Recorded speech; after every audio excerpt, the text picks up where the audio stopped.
It is a picture-perfect night for baseball here at Guaranteed Rate Field. Game number 3 of this series, the last time the Yankees will be in this ballpark this season, and another authentic fan night here on NBC Sports Chicago. Thanks for joining us once again. Jason Benetti, Steve Stone along with you, and Jose Abreu last night provided all the RBIs and most of the drama for the Sox. He also played a little defense last night. That's to go with the great hitting recently. He's got that batting average up to 266. He's hit 20 home runs. He's driven in 66. But last night he did it with the glove. A basket catch looking away from the infield. This was just an outstanding play, and Jose puts it away to end the inning. Then the sacrifice fly, and the Sox have a 1-1 game until down 3-1 with 2 outs in the 10th inning. Jose Abreu steps up, hits his 20th home run. That ties it up. And things didn't work out particularly well, but it wasn't Jose's fault as he drove in 3 last night. For the Yankees, their top gun in the rotation this year has been Luis Severino, but recently he's not been the same guy. Yankees can't figure out why that ERA is up over 9 over the last 3 starts, but he's lost them all. Last time he won was early in July. And Severino has really struggled, despite the fact he's still striking out a whole lot of people. But when you take a look at 3 starts with an ERA up close to 10, you realize that things aren't going particularly well for him. He started out like a house afire, was 13-2. Everything was moving along swimmingly, and then hit the speed bump. And we'll see tonight if that continues or if that big bullpen that the Yankees trot out there comes into play again tonight. Sox trying to avoid the sweep at the hands of the Yankees. And the last 2 nights, it's been Adam Engel, the king of highway robbery in center field 2 nights ago. Thank you very much. Then last night, another ball that was going to leave. Adam said, no thanks. Sox and Yankees coming up.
Is brought to you in part by Toyota. Tested, trusted, Toyota. Toyota, let's go places. Blue Cross and Blue Shield of Illinois. Through it all. By Lexus, who encourages you to experience amazing. And by Miller Lite, the original light beer. Miller Lite, hold true. Some of the great memorabilia here at Guaranteed Rate Field, honoring the past and present of the Chicago White Sox, Yankees, and Sox. Two anchor franchises in Major League Baseball getting together for game number 3 of this 3-game series. And here's the Yankees starting lineup. It's brought to you by the Webb Auto Group, written out by Aaron Boone.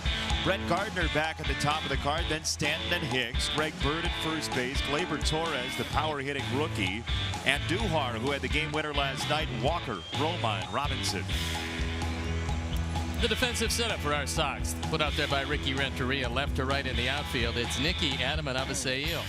In the infield, Yolmer, Tim, Yohan, and Jose. Kevin Smith gets a nod behind the plate tonight, and our Lexus Experience amazing starting pitcher is Lucas Giolito. He's trying to even up his record at 8-8. His ERA dropping now below 6. Last time out, he threw it very well. Got a no decision for his efforts. He has allowed 19 home runs this year.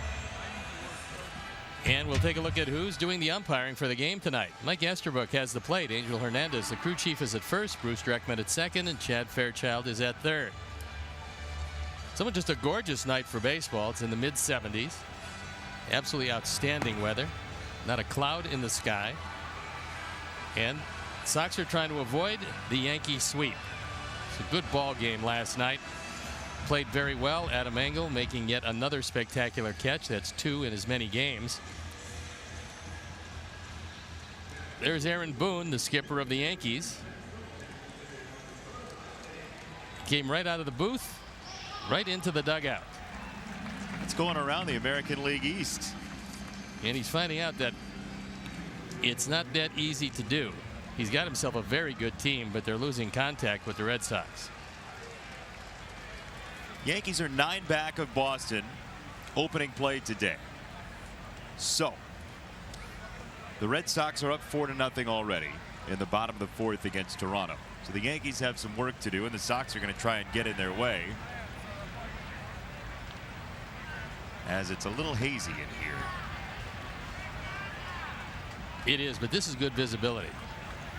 Maybe a little more haze would make it a little tougher for the hitters to see. You're rooting for smoke in the first inning. Then clear it up in about the 6th inning. You pitchers always looking for an angle. First pitch. He's in center field. Yeah, I knew that was coming. Yeah. Let it be known that the bad joke was yours and not mine, for the record. And we are underway. 7-11, just like that. Wheels up tonight. Lucas Giolito to Brett Gardner. And there's ball 1. This Yankee team is so patient offensively. They're 6th in Major League Baseball in walks taken. So Lucas at points this year has seen the walk cause him trouble. Not as much recently. This will be an interesting combination of teams. Well, they're not going to help him out. If he doesn't throw strikes, they will just as soon go to first base. And they got a couple of guys who can run. Not too many. This is not all that an aggressive team. But Gardner's one of those guys that can run. There you look at the last 5 starts. They've been awfully good. Doesn't have a whole lot to show for it at just 2-1, but 4 of them were quality starts. And that's a radical departure from early in the season. His 1-2 for Gardner is line foul. It was a couple months ago that Don Cooper at Fenway Park mentioned that he felt like Giolito had thrown his best side of the year. It didn't lead immediately to results, but Coop felt like the stuff was there, the confidence was growing, and that's played out. Chuck mentioned it during the pregame show that you take the last 5 starts for Lucas and you feel like there's improvement toward the end of this season.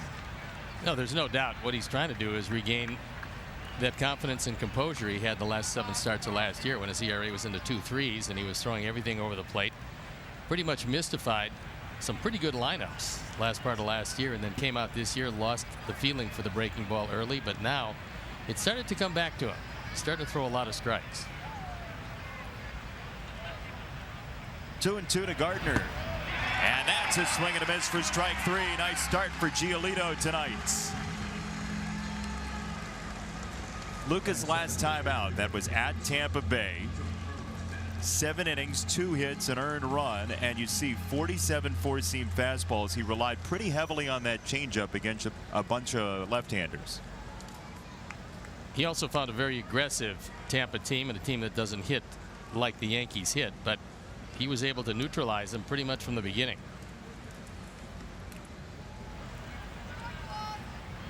His batting average against the changeup this year has dropped to 250. That was sky high early this season, and he's found the years on that certainly. As Stanton, who homered last night in the 10th inning, thought he had the game winner and did not. Takes one over his head, and that's not easy to do. You know, that curveball just rolled off his fingers, and that first fastball to Stanton was 96 miles an hour. That's about as hard as Lucas has thrown all year. As you see that curveball just come shooting out of his hands. Check swing. What causes that? The curveball to roll off your You just lose a grip. I mean, there's not much that you can do about it. You try to anchor each one of your fingers as well as your thumb on the baseball to make sure that a little piece of moisture doesn't get in the way and then make your finger slide off. But even with anchoring it with a seam, it still comes off every now and then. Good changeup, 2-2. He's won a couple of those. He's getting more confidence in the straight change. It's a little harder than his normal changeup as well there.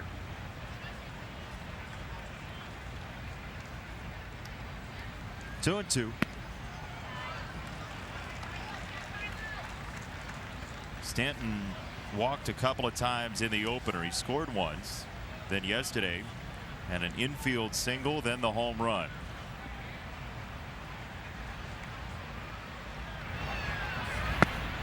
Stanton waits him out, and it's a one-out walk.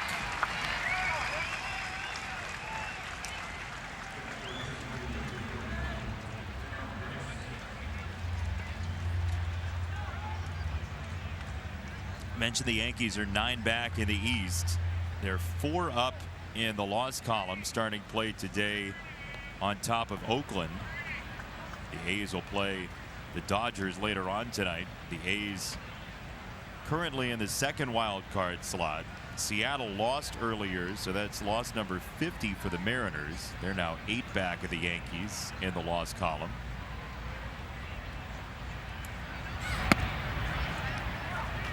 There's a strike. Hicks, a switch hitter, is pretty good from both sides. Actually has more power as a right-hand hitter, but left-handed, a few points higher on the batting average. In fact, 9 points higher as a left-hand hitter.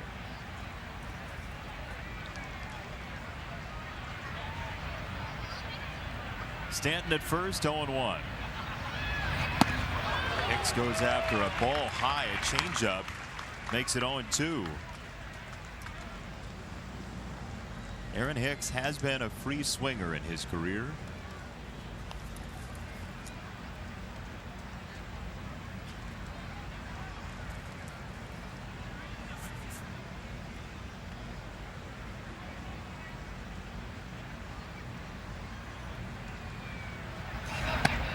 Two is high. Curveball that never found the zone. 1-2.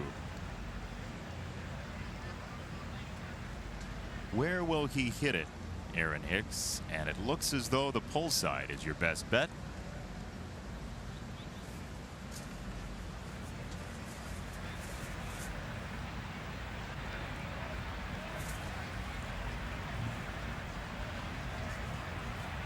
One, two, upstairs at 94. 2 balls, 2 strikes. Nice of Bobby Bertucci to stop in the booth. Yes, it is. Bringing some snacks. If those are snacks, they're snacks. I Large want to snacks. know what dinner looks like. It's big snacks. Yeah.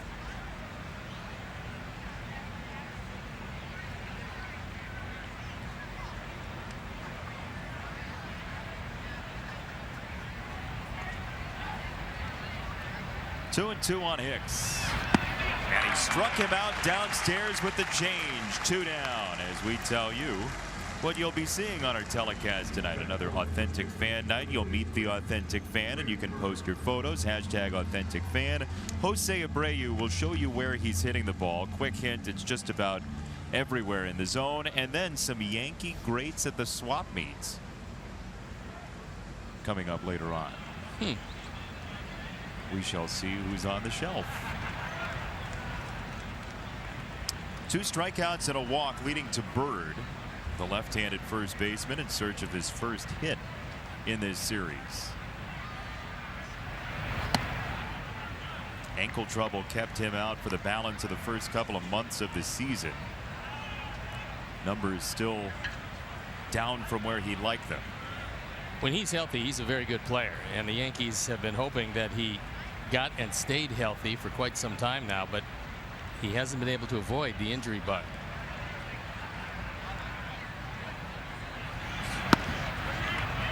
Fastball down the chute, 1 ball, 1 strike. The Yankees have had a lot of injury trouble recently. Gary Sanchez, Clint Frazier on the shelf. They really miss the power and offensive difference making that Sanchez provides.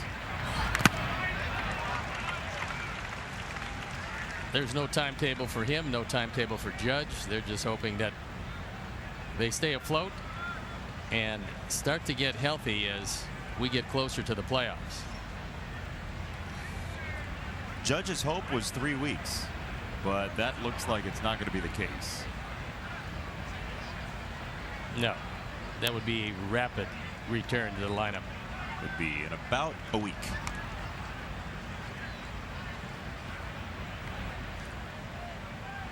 Yankees have been staying afloat without him, but they're not the same offense without him and without Sanchez. Certainly one of the great players in our game. And remember, Jose Abreu after the All-Star game asked him whose batting practice looks different, and he said that guy, Aaron Judge.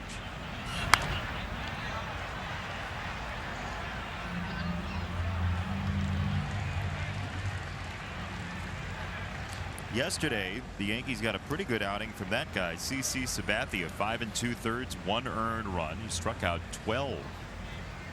Had he been able to hang around longer, he would have had his career high in strikeouts. That was only 14. He had a long way to go, but the pitches piled up on him. 1 2 to Bird.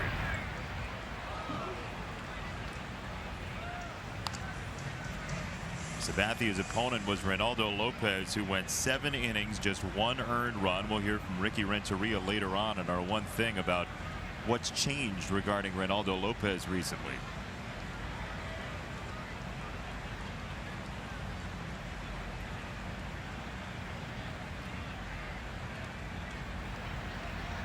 One and two.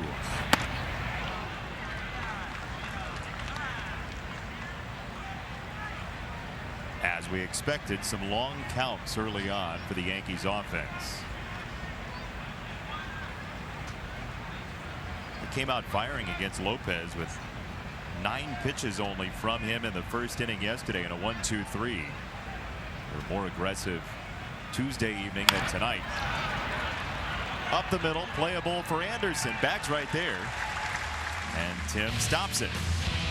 Bottom 1 coming, no score.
balanced lineup of Chevys, Fords, Mitsubishis, Genesis, and Hyundais at the best price. Go to webcars.com. Okada, Sanchez, Abreu, then Polka, Garcia, and Delmonico. Anderson, Kevin Smith, who's hit very well this year so far since coming up, then Engel. The defense and how the Yankees will play it under Aaron Boone. It's Gardner, Hicks, and Robinson in the outfield left to right with Andujar, Torres, Walker, and Bird in the infield. Austin Romine has the plate, and our Lexus experienced amazing starting pitcher Luis Severino on for his 24th start. His record a fine 14-5, the ERA a touch over 3. A lot of strikeouts, 159 of them in 143 innings. Yeah, he's certainly an ace. We've seen it. He's the guy they'd rely on for the wild card game, as we've talked about, but he's not been the same guy recently as Moncada takes a strike, and we check in with Chuck Garfien on Yoan. Yes, Yoan Moncada, he's been in a slump. 1 for his last 25, 16 strikeouts in that time. Speaking before the game today, he said, I'm not really feeling good. Haven't felt good in the last couple of weeks. The problem with him, the big problem has been borderline pitches with 2 strikes. He's letting a lot of them go by, putting his fate in the hands of the umpire, and he wants to be more aggressive in those 2-strike counts going forward. He says he's fighting through the slump. He hopes that slump ends here tonight, and here he is in an 0-2 count. Let's see how he responds here in this situation. We'll see how he responds to that ball that was a little bit low too, Chuck, and we've talked about it before. There have been some borderline calls not going his way, as that one does. 2-2, and it's about retraining your mind, right? That on 2 strikes, you've got to go after the balls that are even close. Well, you have to remember the ones that were called strikes during the course of the evening, because if one was called a strike down there, odds are overwhelming the next one will be. There's that slider from Severino. He strikes out Moncada. The slider had gotten a little flat. That's one of the reasons why Severino had really struggled over the last 3 starts. He hasn't won since the first week in July, and that's most unusual for a guy with this kind of stuff. Good hard breaking slider, and Yoan goes down on strikes.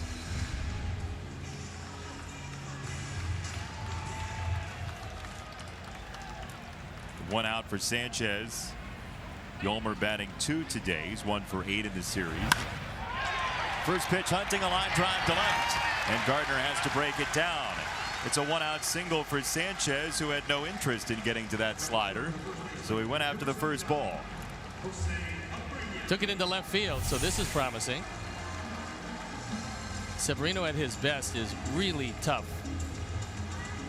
to get a rally when he's on the mound, because he doesn't give up a whole lot of hits, and he's not going to walk a lot of people.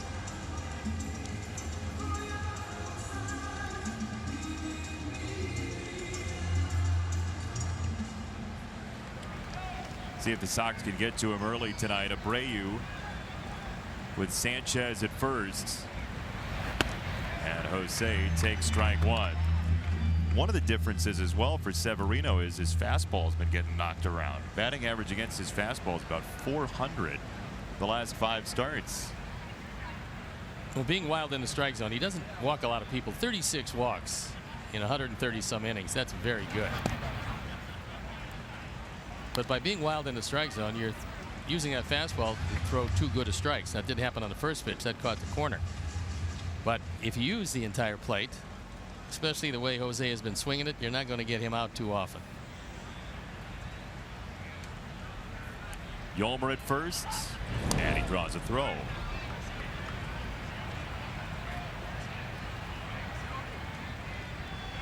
'24-year-old Luis Severino. A lot of interest originally in him when he was just a teenager. Held out hope the Yankees would sign him. Always wanted to be a Yankee, and here Abreu plugs the gap in left center field. Sanchez on his way to third, and he's going to score. Jose Abreu tags another. It's 1-0.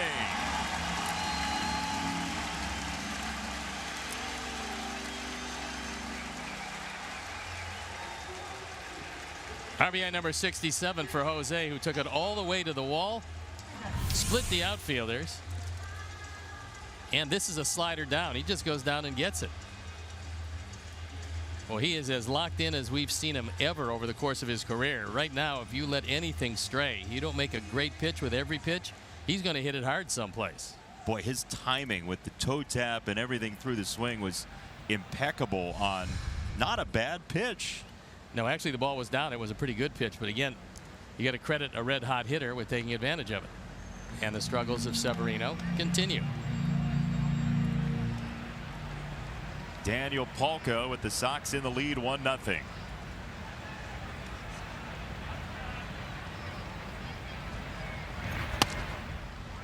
Well, yes, the Yankees won the first 2 games, but in New York, if Severino has another rough outing and it comes against the White Sox, who, if you're in New York and you look at the standings, you say, how could he possibly give up this to the team in 4th place? And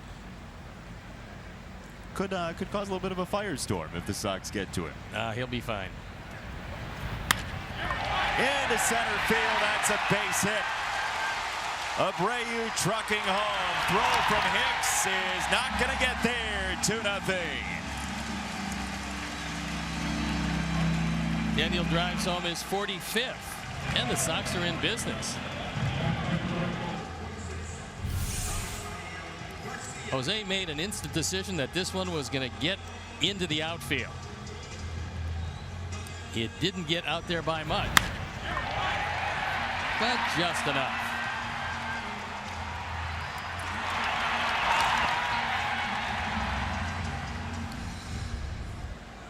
So 2-0 Sox. Severino, last 5 starts. You look at the numbers, break it down. ERA 198, 828. The whip rate is way down. The hard hit rate is a little bit down. The line drive fly ball rate is way up. So the ground balls are disappearing and the batting average is huge. And his slider's getting a little flat. That's really been one of the big turnarounds for his year. Is when he was right. He was painting the corner. That ball was off the corner, but he got the benefit of that call. But normally when he's right, the slider is snapping and he's got pinpoint control with that fastball. That has not been the case over the last 3 or 4 starts.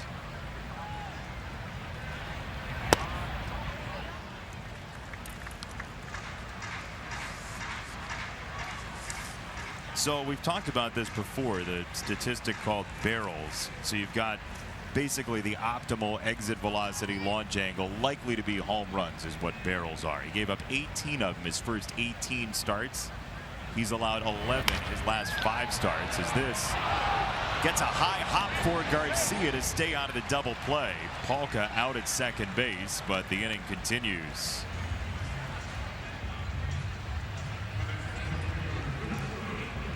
Underhart was thinking about too, although this ball is slowly hit. Right here on this bobble, it hits the heel of the glove, bounces up, but he stays in front of it and stays with it with enough composure to get the force out at second. We've not seen him in the field yet this series, and part of that was because on Sunday against the Red Sox he had 2 errors. Aaron Boone wanted to take him out for 1 game in this series and then decided to do it back-to-back nights in the first 2.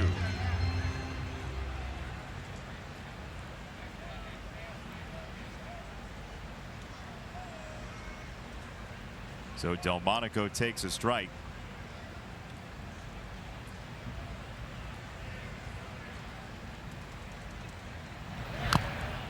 And it's 0-2.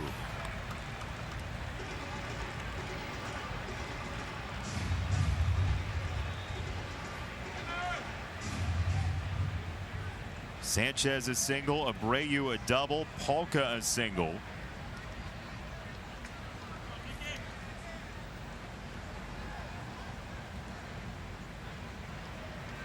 0-2.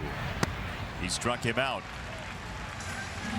But the Sox grab a pair in the first inning. Good start.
tonight's game. And we'd like to welcome all our viewers watching on DirecTV Now or DirecTV Now. Or whenever they decide to watch. Now, later. Dollar Dog Night, your favorite. It is indeed.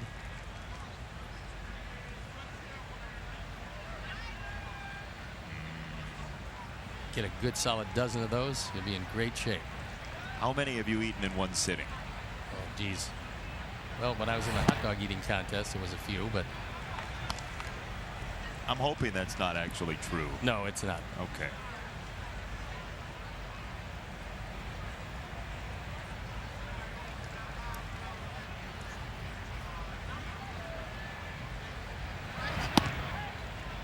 Upstairs 2-0.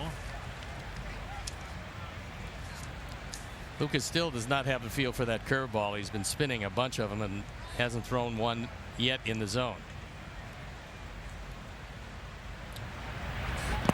That's 3 balls, no strikes on Torres. The Yankees with a walk, 2 strikeouts, and a fielder's choice in the first. So a very patient team, as we told you. Going to force you to throw a strike.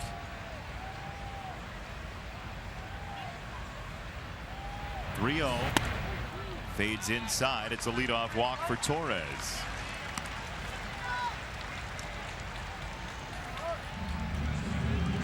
This is the last of 3 with the Yankees. 3 coming up against the Indians Friday, Saturday, Sunday. Don't forget Saturday is Jim Thome Day as well. Should be a great day at the ballpark. Mark Burley will be here as part of the pregame ceremony, among others. And Jim Thome here at the ballpark today. Fresh off, I believe. fresh off his triumphant return from Cooperstown. So Jim Thome, after the ceremony, was supposed to go to Cleveland for an autograph signing. That was the plan. And because of weather, his flight got delayed. So Jim, rather than waiting until the later flight, he wanted to make sure that he was going to get there and not go day of. He got in a car from Cooperstown and drove to Cleveland. That's the type of guy Jim Thome is. Well, that's a good drive, though. Oh, Scenic, just gorgeous drive. oh no, fine, great. That's a bunch of hours in the car. It is that. A Hall of Famer certainly doesn't need to spend, but that's the type of guy Jim Thome has always been, and he is. He is that.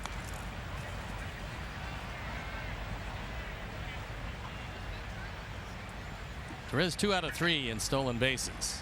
So he doesn't run often. This entire Yankee team doesn't run often. They've stolen 43 bags, been caught 15 times. That one's in for a strike. The slider from Giolito, 1-1.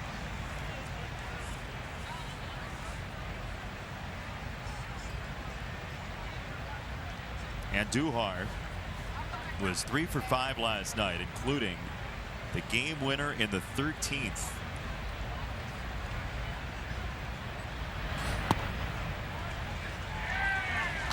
Ball and 2 strikes. 4 hours 26 minutes time of the game for 13 innings. It was a quick mover. Yeah, that wasn't all that bad, and it was a well played game. It was an exciting game last night. A lot of great plays defensively, very soundly played. Starting pitching was tremendous.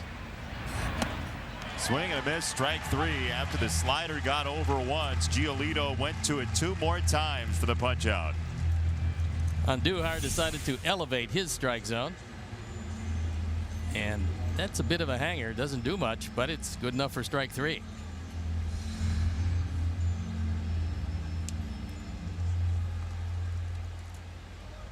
One down, 1 on for Neil Walker, who's over at second base tonight as the defense changes with Torres moving to short. Didi Gregorius gets the night off, at least in a starting capacity. Walker's a much better hitter from the left side, which is how he's going to look out at Lucas Giolito. All 4 home runs have come as a left-hand hitter. 25 of his 27 runs batted in have come as a left-hand hitter.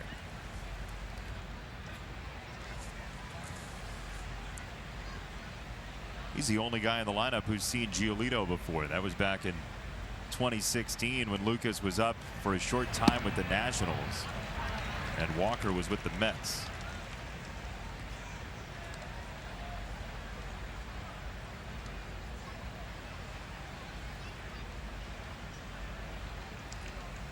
First full season in the majors this year for Giolito.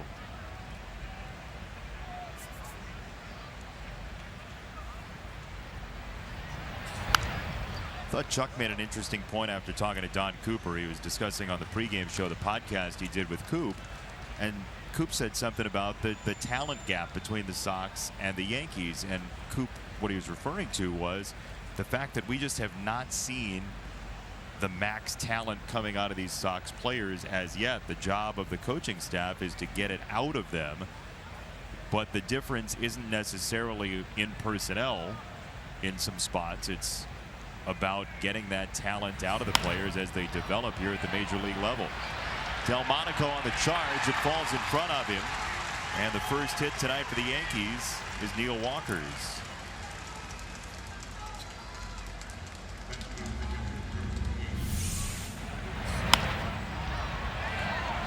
And that one not hit hard enough to get the Nicky. 2 on, 1 out, Austin Romine, the batter. Higashioka started the first 2 in this series, and Romine gets the start now with Sanchez on the DL. Romine and Higashioka, the 2 catchers.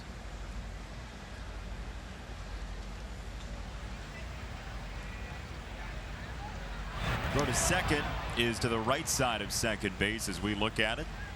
Your left. Sox have been doing a whole lot more of that, trying to shorten up secondary leads and shorten up the lead from the beginning. So by using that pickoff play on occasion, you will serve notice that you have it, and you're not afraid to use it. Whether you get them or not, it's still a good thing to do.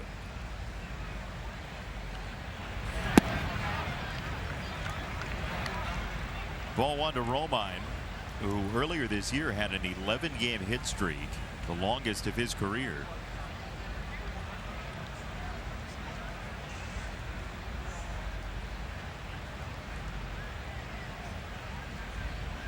Ball and no strikes.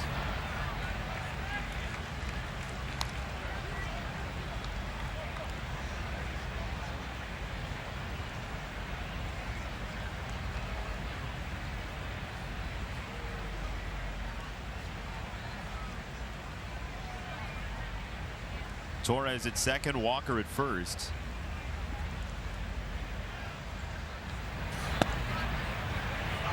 There's a strike called on the outer edge, 2-1. Sox with 2 runs in the first inning thanks to runs driven in by Abreu and Polka against Luis Severino. Pitch number 40 of Lucas's night is swung through. Changeup this time, 2-2. Lucas doesn't have a feel for the curveball just yet, but he does have a good feeling for that straight change because he's using it a lot and using it very effectively.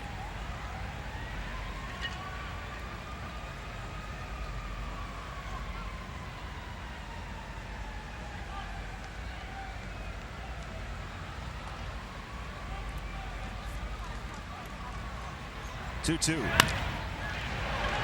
That is past Anderson. Torres coming home. Throw to the plate is late. And the Yankees are on the board on the single from Romine.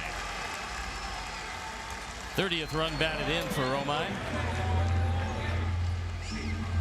And it cuts the lead in half. Just barely sneaking through the left side, but sneak through it did.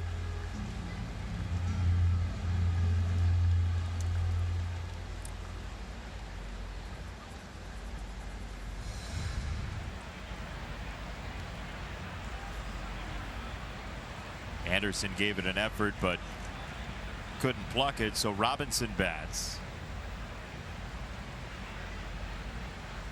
Shane Robinson, former St. Louis Cardinal among others.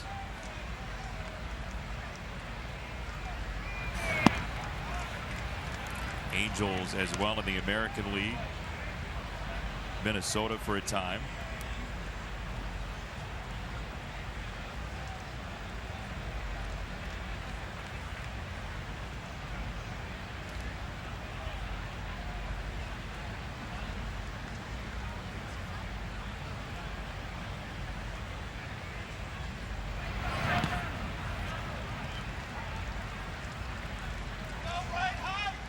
Five batters in the inning so far. Everybody's seen a first pitch ball. Yeah, that one's not a real good habit to get into, but it's what Lucas has been struggling with in the early innings. Not of every start, but probably 80% of the starts.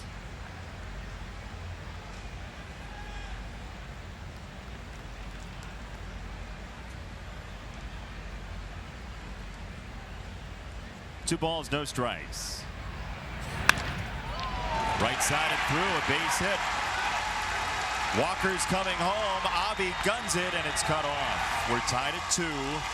The bottom of the order with 3 straight singles for the Yankees. Just a second run driven in by Shane Robinson. But it's 3 straight hits. And the Yankees have fought right back.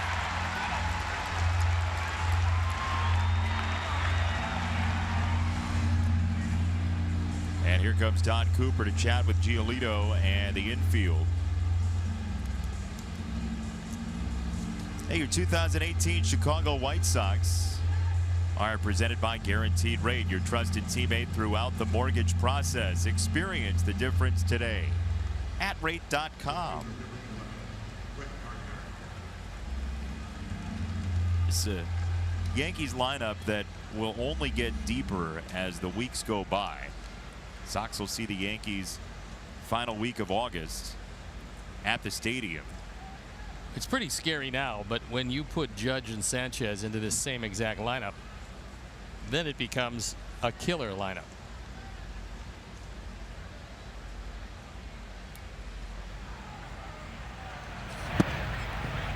Gardner takes strike 1. You look at the Yankees, 9 games back, 70-42. In any other division, it's either a runaway or you're very close to the Astros. But Boston is putting together one of its best seasons in franchise history. Yeah, the Red Sox are really loaded, and they're playing like it. I mean, they put Chris Sale on the disabled list. Anytime you lose your number 1, that's a bad thing. But Red Sox winning again. They're up 7-0 against Toronto. So at 80-34, you're talking about, if not the best team in baseball, certainly one of the best. And the Red Sox have put together quite an effort this year. Evidently, if you've recently been a National Baseball analyst, you become a great manager. Aaron Boone, Alex Cora. There you go. Both right out of the booth. Viva Italia. 1-2. Down the left field line and foul.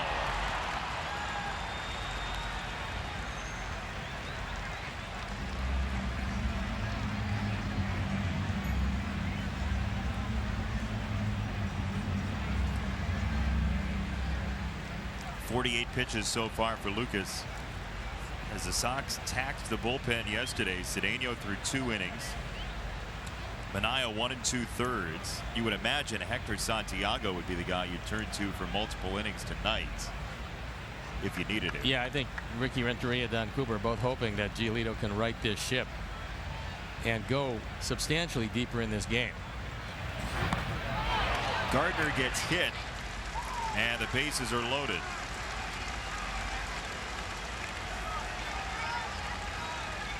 For Stanton.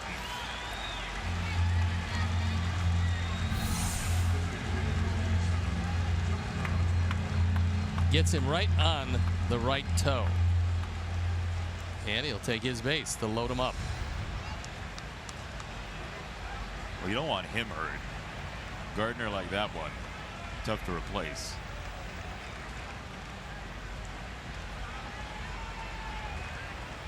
He's been the predominant speed merchant stolen base wise for this team. As there. His ball 1 to Stanton, who walked in the first. Career with the bases loaded has been pretty good. 275 with 5 slams.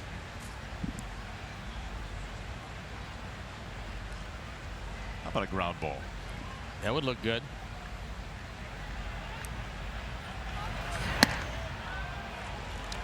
He's close to the zone. Didn't get the call. 2-0.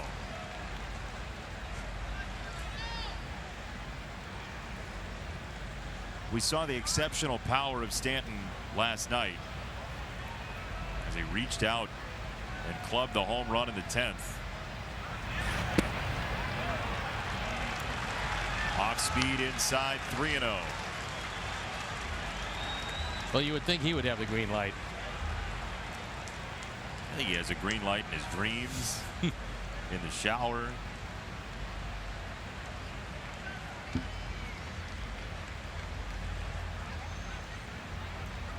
.3-0 on Stanton.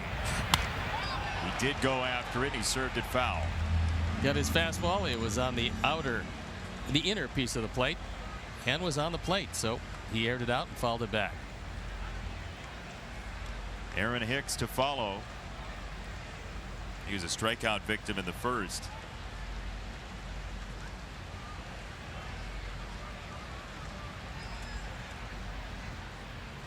.3-1.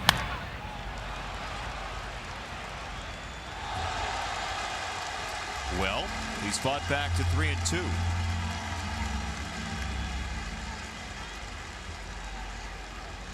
Sanchez making friends with Romine at third. Probably a good spot for it is a fastball right in under his hands. If he does get a piece of it, he'll ground it to the left side.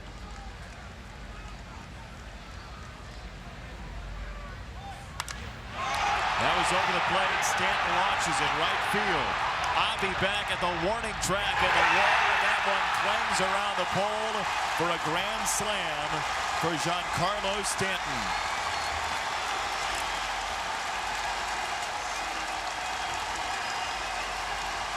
'27th home run. He's now driven in 73. Easiest place in the ballpark to hit a home run is slicing it down the right field line. That's exactly what Stanton did. And it's proven to be a very costly inning for Lucas. He's got a fastball. It was not in. It was out away. It's our 4th home run replay.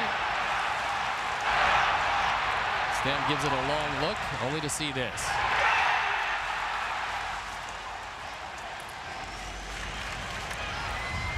Over the line, a home run. Now Hicks batting with the bases empty.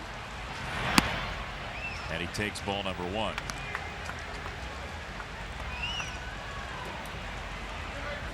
He hits regal-looking home runs. It only went 367, but it was very effective. 1-1 on Hicks. Chuck Garfien. Yeah, Don Cooper said before the game that, speaking of Giolito, what was really working for him was the quality pitches that he was throwing, the volume of that, specifically commanding his fastball. He has lost the command of his fastball here in this inning. The changeup looked good in the first inning. There were 4 swinging strikes, but clearly this is a Yankees team that will hit mistakes and hit them a long way. Yeah, there's a changeup again, Chuck, and you mentioned it. The swinging strike number looked real good in the first inning. When you're in unfavorable counts, Steve, you're not able to throw your secondary stuff nearly as much. Yeah, that's why when you miss on the first pitch, it makes for very much of an offensive at bat. You throw the first pitch strike, you work it into a defensive at bat.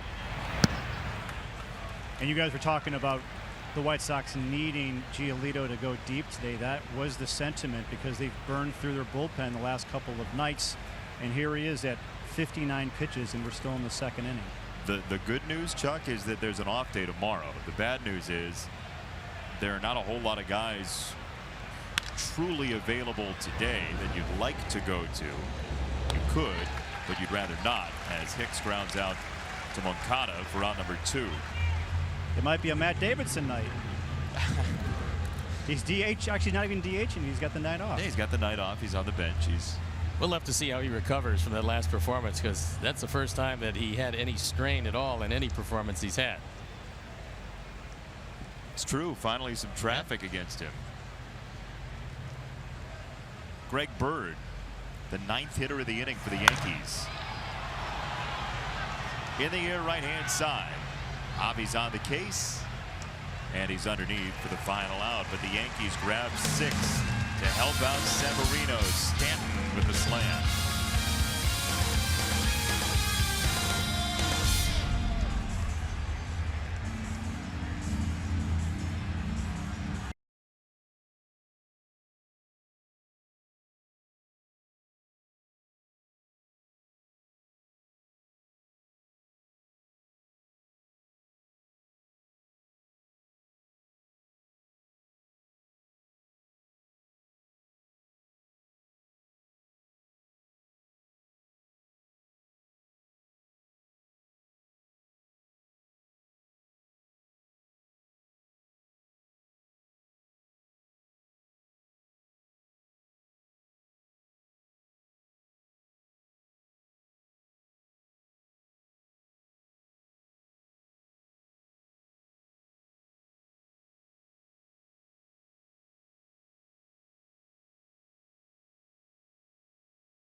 Toward Chicago. So share your photos with us all game long using the hashtag #AuthenticFan, and it may be shown later in our broadcast. Bonnie was an Adam Engel clone out there trying to rob a home run, I think, on the first picture.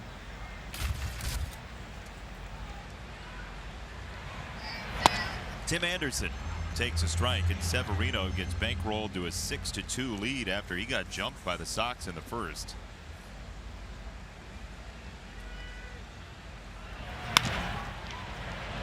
Tim to shortstop.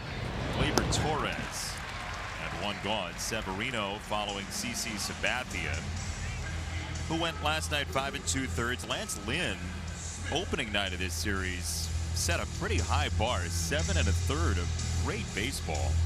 Yeah, that's about as well as he could pitch.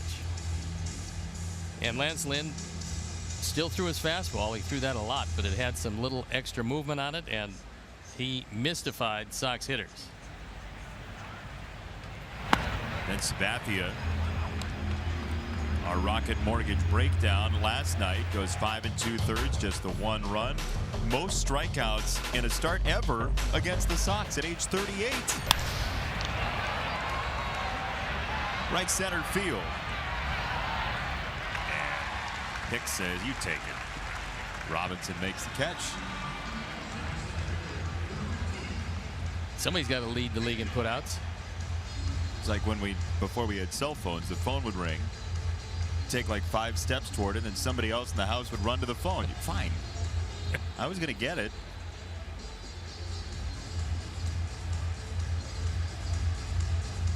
So 2 down for Adam Engel, who has made 2 awesome plays the last 2 nights. And we got to talking about that before the game. Asked him how often he's done that in his life, and he said he thought twice ever in college at Louisville did he rob a home run, and he couldn't remember any time doing it in the minor leagues. So this is rather new for him, but looked easy. Well, it sets up nicely because you have the small inner wall, and that makes it easier to make those kind of catches. You need something to make these easier, because they're not. This one on Monday night. taking it away from the Yankee fan. And then this one last night, thought for sure it was out of there. And he looked like a basketball player changing direction in mid-air. He got a lot of height there. Well, he went well over the wall to catch that ball. So that would have been out relatively easily, but for the heroics of Adam Engel.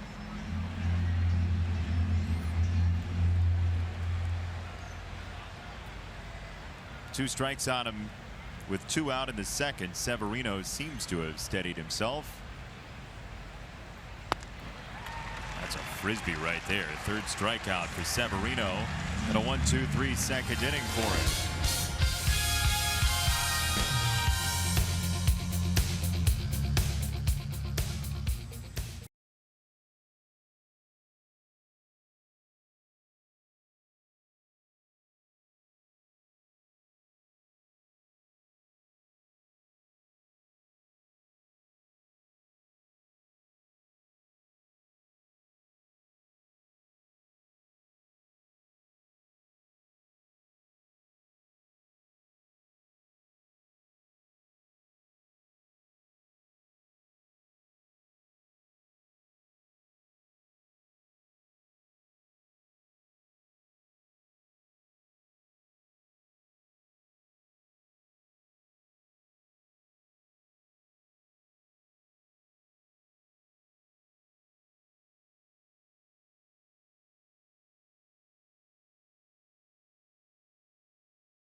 For the Sox, and he's the subject of our One Thing with Ricky.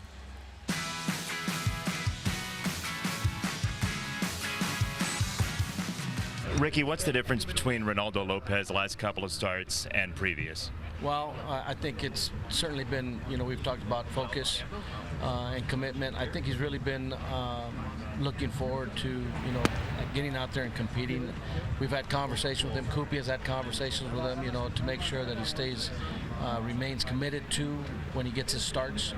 I think yesterday he was completely committed. I thought you saw a relaxed but focused Ronaldo, who came out right out of the chute with his best stuff and maintained it and showed the ability to carry it for 7 innings.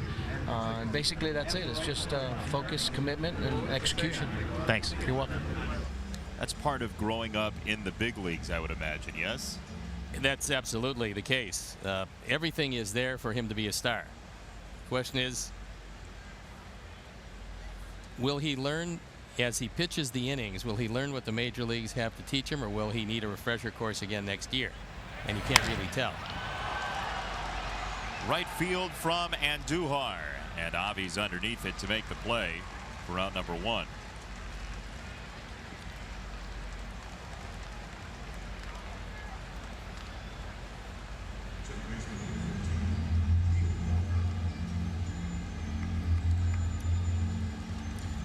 Spectacular night for baseball, spectacular night just to be outside, and that is the one thing that baseball affords us that no other sport does, is we can take advantage of the summer nights in a city around people who love the game, and the sun shines down on us. There's a very nice crowd here this evening. They couldn't have picked a better night. Been a lot of fireworks early in this game. Sox have a long way to go. Pick away at that 4-run deficit. But they've got to hold down a pretty good Yankee offense despite the injuries and the missing stars.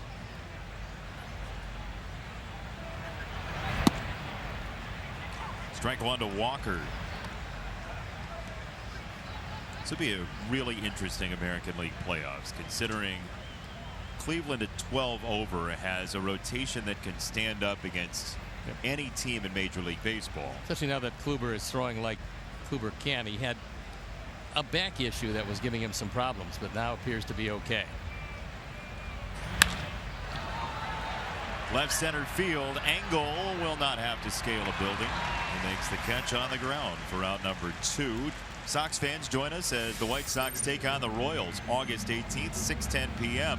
First 20,000 fans get a Tim Anderson bobblehead presented by Guaranteed Rate, your trusted teammate throughout the mortgage process. Get started today at rate.com, and to get your tickets, visit whitesox.com. Tim Anderson getting his own bobblehead. Pretty good looking bobblehead. Oh yeah, Very nice. it looks like hustle. How can you argue with that? Runners off. Throw to second is not in time. Stolen base for Torres. Actually, Kevin made it a whole lot closer than it should have been, because this is a huge lead. Torres, who doesn't run often, decides to run now, and the throw is a bit of a grounder, but it got there just in back of when Torres arrived.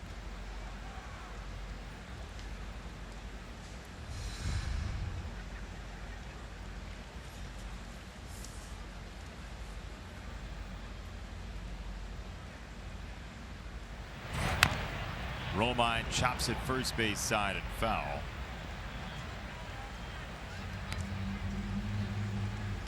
Seems like there's always a Romine in our lives, whether it's Austin or brother Andrew.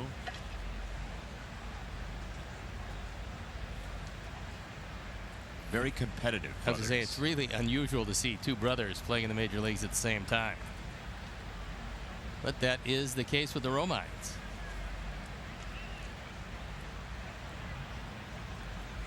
Oh, 2 from Lucas. That is curveball in the dirt. 1-2.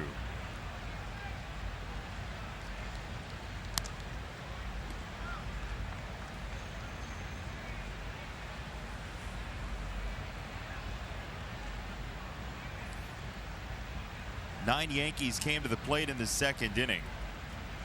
4 hits, a hit batter, and a walk, and a 6-run second for New York.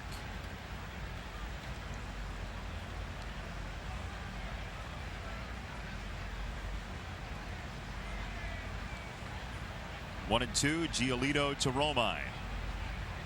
Throw to second. That was a big lead, but the throw was wayward. If the throw's a good throw, it's going to be really interesting at second, because Andujar was Torres was well off the bag, and they might have had a shot. But this is on the first base side of second, and too long to go for the tag.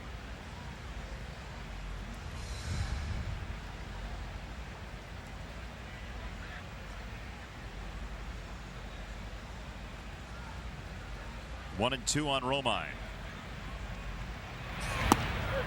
Called strike 3 at 92 to the fringe. Leadoff single, no harm done. Bottom 3, Sox down 4.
Fan of the game, Fallon and her daughter Laura Heinzel.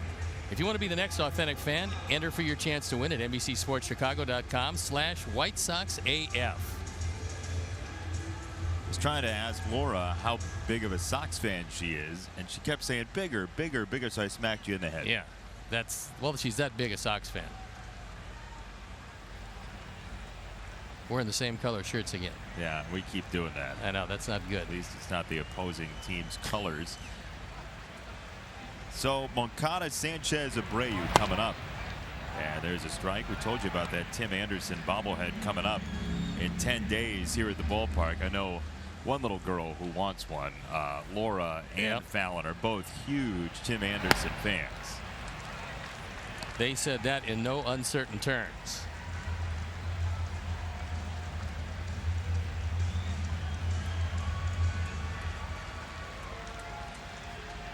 Oh, 0-2 on Moncada. And that's in the dirty, lays off.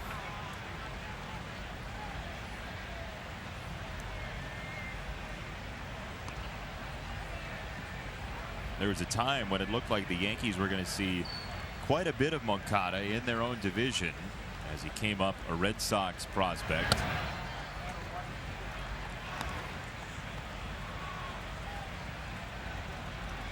You see how lively and juiced the stuff is for Severino. That's why the latest dry spell has been somewhat mystifying. Into the ground, first base side. Severino over Moncada for the out. He thought about tagging him and then realized that he couldn't get there. Then he really had no angle for the throw, so he had to go up over the top and make the play. This could have turned into a base hit.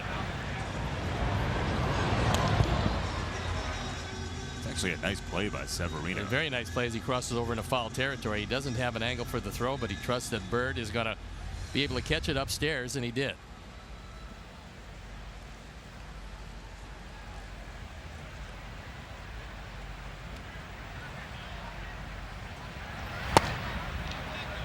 Fastball strike at 98 from Severino to Sanchez, who touched him up for his first hit allowed tonight.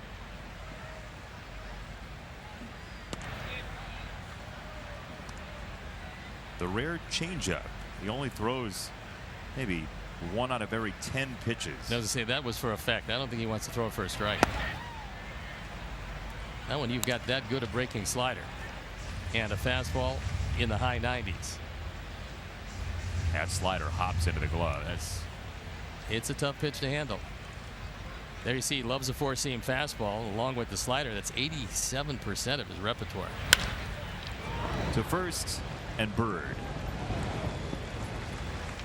2 gone, and Jose Abreu, who doubled in the first inning, had a slugging percentage last couple of weeks of over 700. Here's his batting average heat map since July 22nd. For the most part, if you pitch him down, middle or down, you're in big trouble. Yeah, lately you're in a whole lot of trouble. And when he gets it in any of those spaces that you can see, he hasn't been missing it.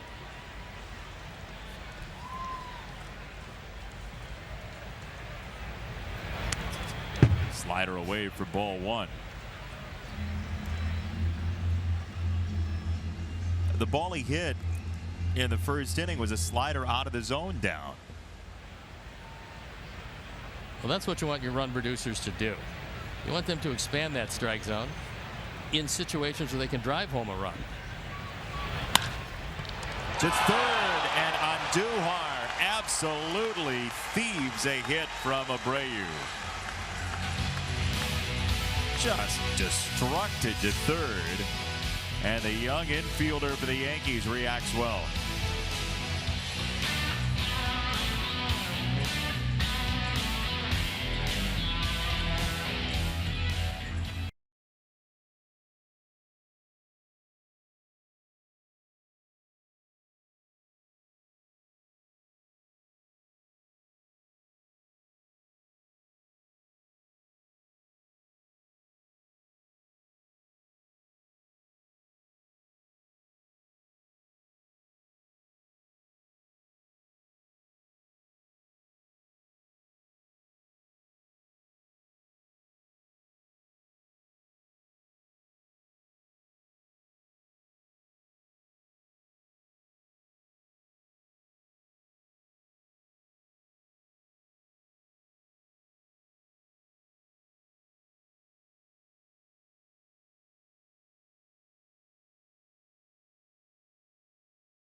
He's Steve. I'm Jason. And I have the demon for you, and it's autographed.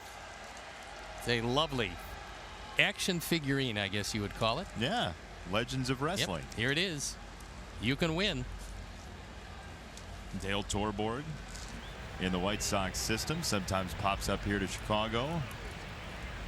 And he provided us that wonderful action figure just recently out on shelves. And here's your question. Hashtag SoxMath on Twitter. First correct answer wins a prize. Abreu RBIs last night multiplied by years in the majors. Minus consecutive seasons, he's had 30 or more doubles, plus the number of countries bordering his home country. There you go. All Abreu all the time.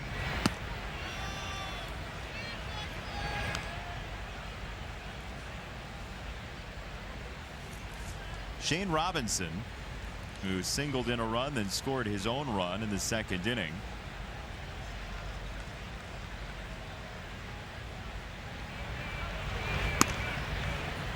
Takes a high strike on a changeup, 1-2.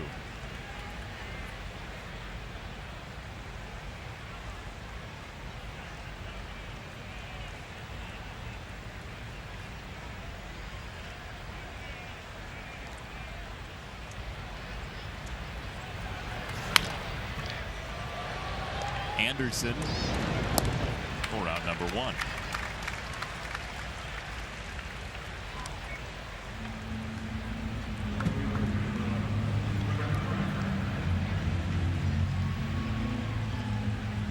Mid-70s tonight. Final game of 3 between the Sox and the Yankees. Then the Indians are in town Friday, Saturday, Sunday. 7:10, 6:10, 1:10 your start times for that 3-game series. Special guest will be here on Sunday to work a portion of the game with Hawk Harrelson. Matt Vasgersian of Sunday Night Baseball fame will be here. He's over on the north side for the Sunday night game this week, and he will drop by to hang out with you guys for a while. That should be fun. Matt's a good man. He's a good baseball guy. Yes, he is. Loves the game.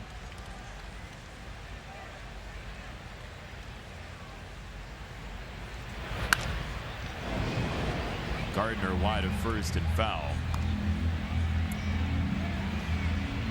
Brett Gardner, who was not drafted in high school, never drafted, walked on at the College of Charleston, and now is one of the top 4 stolen base guys in Yankees history. Now, it's really been amazing. I mean, he's had a great run at it. He gives them some speed at the top that they don't normally have. But he can't hit a straight change. Not that one for sure. 2 down. 5 in a row retired by Giolito. Experience White Sox baseball in style with our new premium business bundle. Sample our all-inclusive guaranteed rate club, Magellan Scout seats, and Diamond Suites for one great price. 312-674-1000, or you visit whitesox.com/bundle today.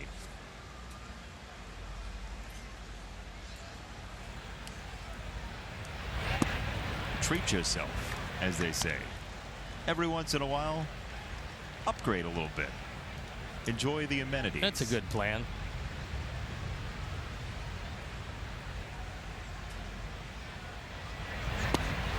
There's the curve in there for a strike. 2 pitches, 2 curveballs, and 2 strikes.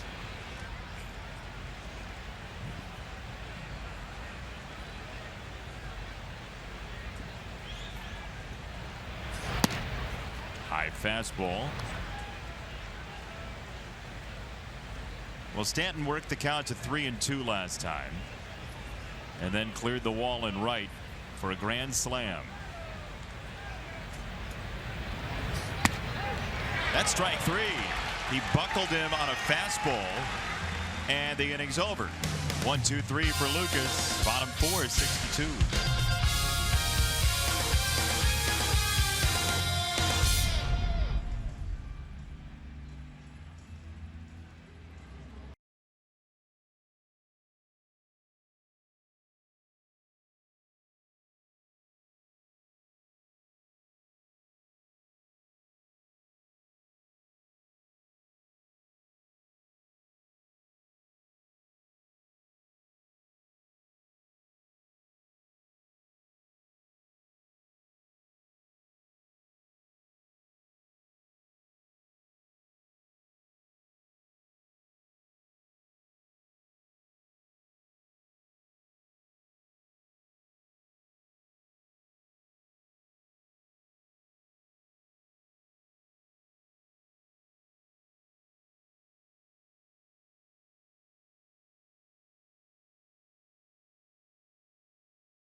Pro Football Hall of Famer back in 1979.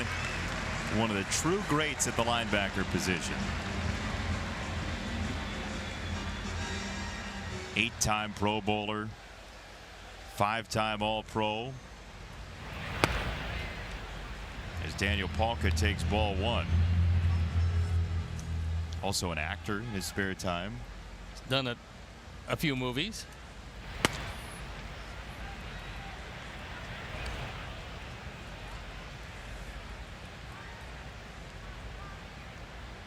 A couple of TV shows as well, including the one of your favorites, I know, Hang Time, from back in the 90s. I was a big fan of that. You were? Yeah. Anytime you can get a Pro Football Hall of Famer to be one of the mainstays on your teen sitcom, you got to do it. 2-1 fouled away by Palka, 2-2.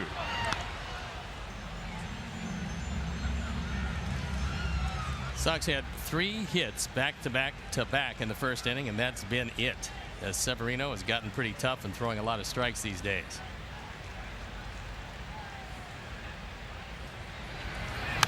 Two-two fastball.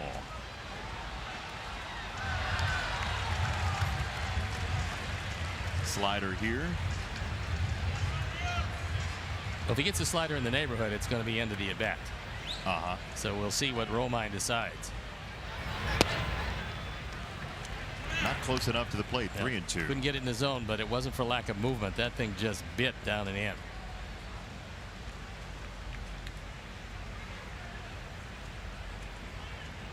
Payoff. Aaron Hicks is in center to make out number 1 happen. Here's your Sox math answer for tonight. Abreu drove in 3 times 5 years in the majors, 15, minus 5 straight seasons, 30-plus doubles, plus 0 countries bordering Cuba. It's an island unto itself. 10, your answer. Key Blaze, 24, your winner. Well, he obviously didn't need a clue, but he got it right, and quickly. Bunch of right answers. Again, if you feel like you get the right answer, but you're late typically, we suggest Saturday Sox math, where Steve will now randomly choose, based on his own whimsy, the winner. That's a good plan. Yeah. I like that plan. I just like your whimsy being involved in anything. Yeah, I mean, more than happy to do that, certainly, and that would mean that it's going to be a little fairer, only in that you don't have to get it quite as quickly or necessarily be all that accurate. A creative answer would be good. Right. The question is, what will you be looking for? Something other than the usual right quick answers. I see. Yeah. This will be fun. Should be nice. Yeah. 1 and 2 is upstairs. 2 balls and 2 strikes on Garcia.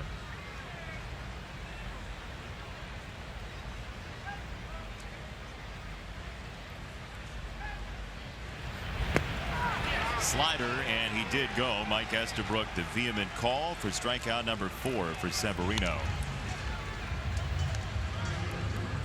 The slider continues to explode for Severino. That is a really strong pitch. It is that. Especially if you take a couple of fastballs early in the count, and then you've got that one waiting for you. He's worked some in the past, Severino has, with Pedro Martinez.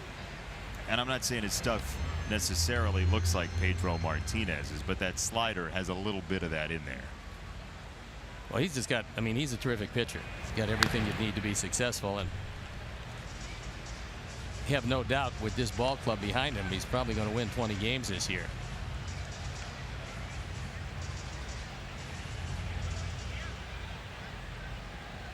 .343 the ERA career in 76 starts. If he gets that over the plate, then it's not going to be fair, because he's tough enough just fastball slider. When you mix in a straight change, the best description of his straight change would be serviceable. It's not a great straight change, but it's good enough. Where the other stuff stands out, this one's a neutralizer. When paired with the other pitches, Yeah, they're all pretty good. And because you can't possibly look for it, I mean, the only thing when a guy throws 98, you got to look for the fastball.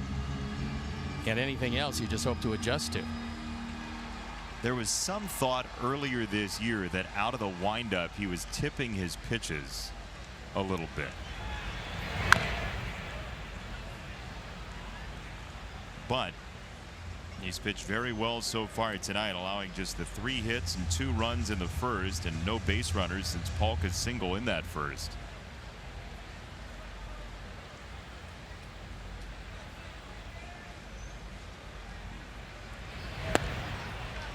He struck out Delmonico with a changeup at 90. 5th inning on the horizon.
Guaranteed rate, and it's Kyle Kubat who's pitched well in Advanced A Winston-Salem this year, but that was a real gem last night against Myrtle Beach. He goes 7 innings, allows 2 hits, no runs, a 1.93 ERA his last 4 starts for Kyle Kubat. It seems like everybody going through Winston-Salem is having a very nice season.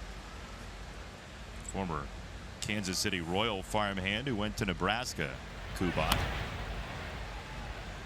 We saw Omar Vizquel's lineup card yesterday. If you missed it, you can see it on the Winston-Salem Dash Twitter page. Omar is a budding Salvador Dali. I think he spends a great deal of time on those lineup cards. They look beautiful, by the way. He's the type of guy you feel like you could hand him any project and he'd figure it out in like an hour. I think he's going to make a great major league manager. Every time I've seen them this year, and just a couple of times, and everybody I've talked to around that Winston-Salem team, or we've talked to on our telecast, has been just overjoyed with how much fun the team is having. It seems like the perfect place to play your minor league season this year. Omar Vizquel has them so loose and so competitive and so together as a group. They are the hallmark of what you want as a minor league affiliate in the Sox system. And a few guys, more than a few guys, have departed to go to higher leagues, got promoted. To right field, Aaron Hicks sends it up and out. That was a curveball that he waited on patiently and took it out. That's his 19th home run. He's driven in 51. Hicks is just having a monster season.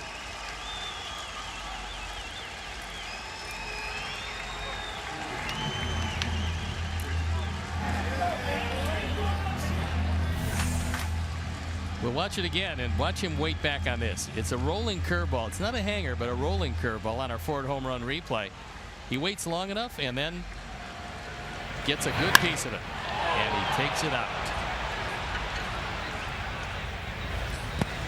First one is down to Greg Bird.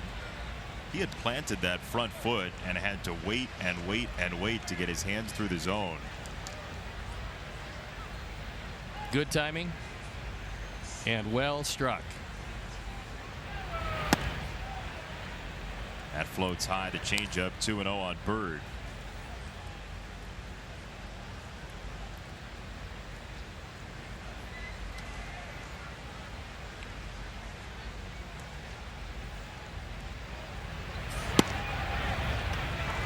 Got the corner, 2-1.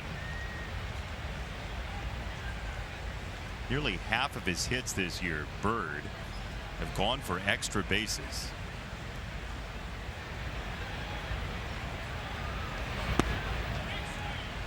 Well, the Yankees are really hoping that Bird would be entirely healthy, because when he's right, he gives them something that they could really use in this lineup, and that's a left-handed, run-producing difference maker. And when Bird is healthy, he's one of those guys.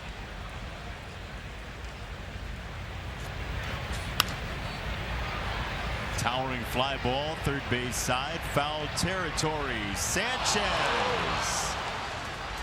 Well, he tried the long slide and to slide under the ball. That didn't work out quite as Yolmer thought it would, but made for a nice effort. This one is up for a long time, but he was shaded around because of the shift. And comes up just a little short. Get some track burn where you don't want it there. Nope, almost made the play.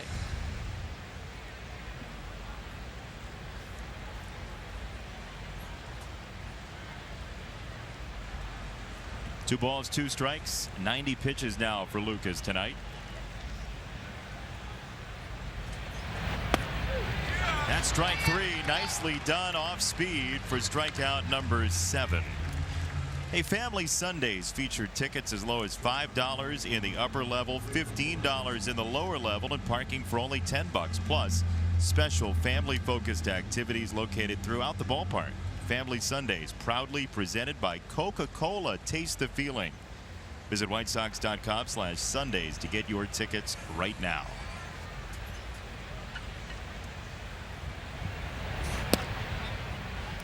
Yankees perennial playoff team, only missing 4 times in the last 2 decades plus.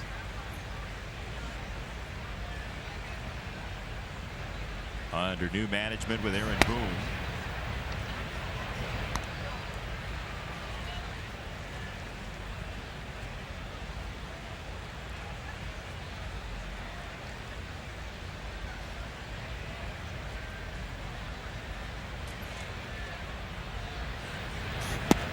You wonder if Aaron Boone, and this is the power of one moment in baseball, right? You wonder, without that playoff home run a decade and a half ago against the Red Sox, you wonder if Aaron Boone would be the Yankees manager right now. He's so entwined with this organization because of that home run. It's just amazing how moments in baseball stick to you. Well, this certainly afforded him a great job, especially if the team is going well.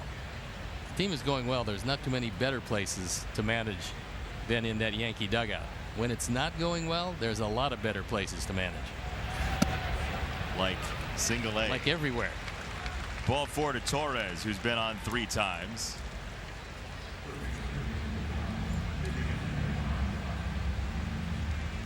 And Duhar to bat with a runner on and 1 out. Sox bullpen has been quiet so far. Off day tomorrow. The Indians in town for 3 starting Friday. Then the Sox will be in Detroit for the Tigers.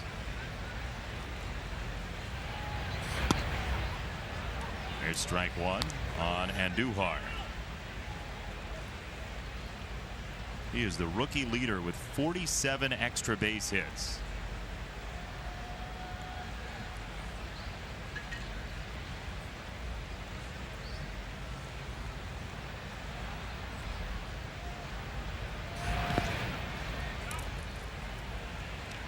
Question is, how many pitches will Giolito throw tonight. The max that he's thrown this year is 104 back on June 28th against the Twins. So he is very quickly nudging up against that. And Don Cooper will have a big say-so into just how long he's going to go.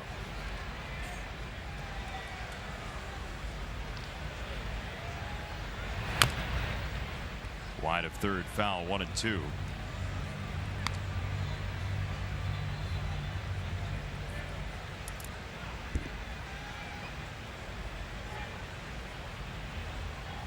Torres at first, 1 out.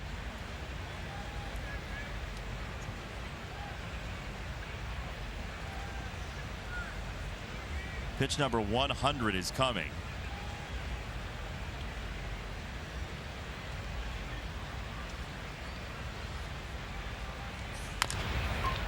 Tap to shortstop. Anderson on the charge, can't handle it. Was only going to get one, and it's E6.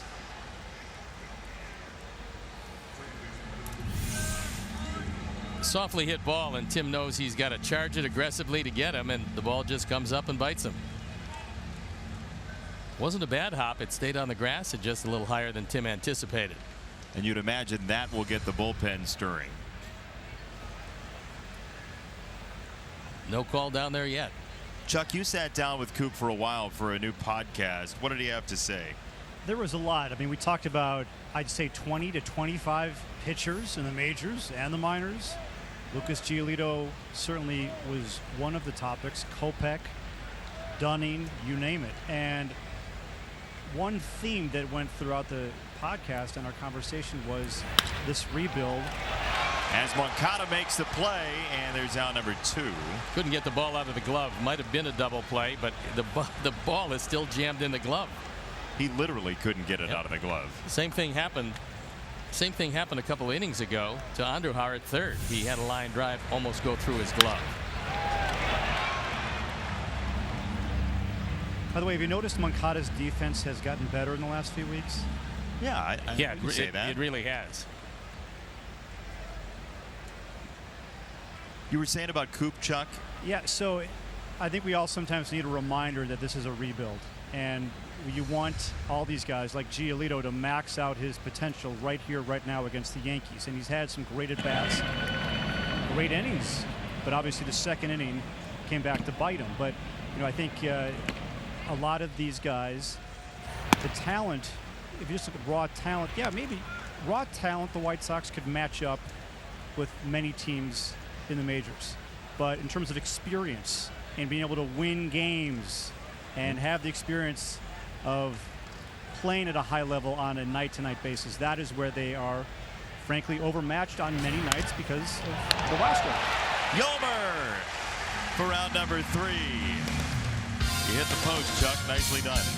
2 left on. The Yankees only get 1 because of Sanchez at the corner.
as Jimenez is visiting. You want some milk? Maybe later. That's what that little one's saying too. Maybe later. Tim pops it up foul.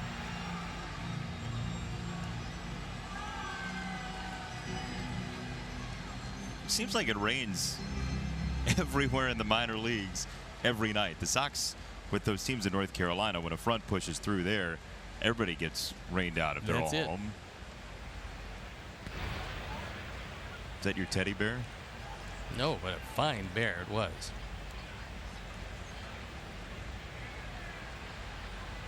What's the name there? Yogi. No. Oh. There's no picnic basket. Can't be Yogi. Can you read that? Angel. Shohei Ohtani? A similar facsimile thereof. Ohtani actually scheduled for a bullpen on Saturday. So it looks like the pitching is going to start again. Could very well be if the elbow holds up. That would be a requirement. Right field. Robinson back at the warning track. This one carries out of here. Into the bullpen. Anderson. Tim just got it up in a very slight breeze. And it didn't come down. That's his 15th home run. He's driven in 47. And the Sox now 4 back as Tim goes the opposite way. He got his fastball. It was up and out over the plate. It's our 4th home run replay, and it is just enough. Robinson runs out of room and can only look up. And with that home run, another generous donation from the Alex Snellius family in loving memory of Ursula. Tim, one of 7 players in Major League Baseball with 14 or more homers and 20 or more stolen bases. Been all things considered a very impressive year for Tim.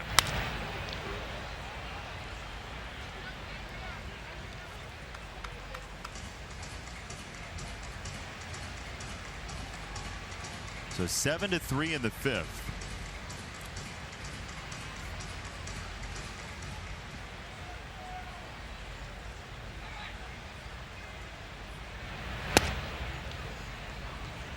.96 for strike 2.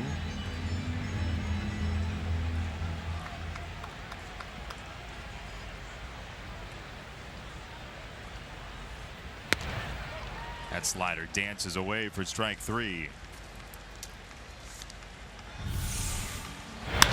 We'll take a look at Tim Anderson with 100 miles per hour exit velocity, 34-degree launch angle. It was a high fly ball and just enough. 368 happy feet. A pleasant measurement. That's what it is. Nice to have you back. Adam Engel has that one drop out against him. 0-1.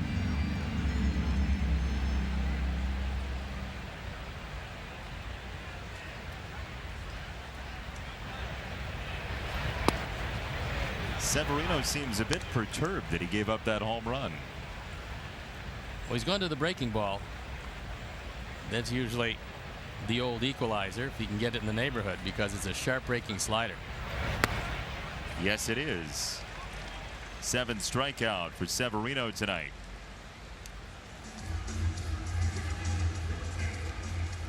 Two gone for Moncada. We were talking earlier about Moncada, and Chuck mentioned this, needing to be more aggressive on 2 strikes. That was both according to his skipper and Moncada himself. I said to Ricky, 2 strikes only, or early in the count as well? He said, no, just 2 strikes. He wants him to be more aggressive. He wants to take it out of the hands of the umpire. I mean, there's a lot of those pitches that weren't there. However, they were called in that spot during the course of the game, and if the umpire is doing that, then it's just not enough to say, okay, it wasn't a strike, so I won't swing at it, because you know he's going to call it because he has all game, and that's something that young hitters have to adjust to. 3 out of the zone puts him ahead 3-0.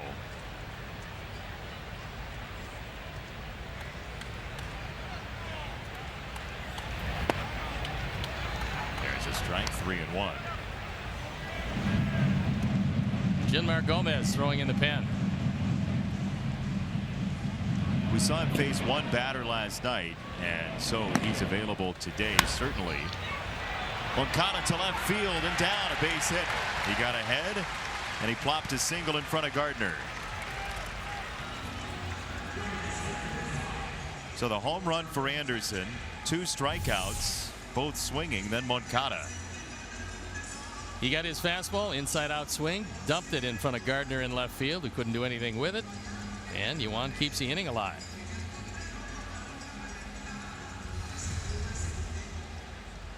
Brings up Sanchez, and we'll see if Moncada decides to use his feet. I would think this would be a good combination to run against.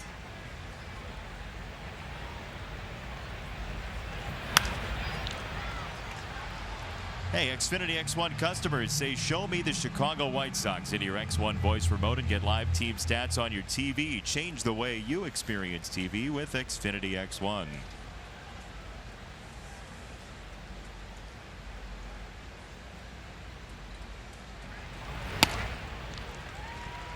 Tweet has come in from Akula Wolf. It says, going to forward Jason Benetti's complaints about North Carolina weather to the Department of How Dare You, sir. Ooh. First of all, I wasn't complaining. Second of all, I really want to visit that department. It's a good department. They seem centered. Up and in. Moncada is out at second base. Romine throws him out. We'll see if the Sox decide to challenge.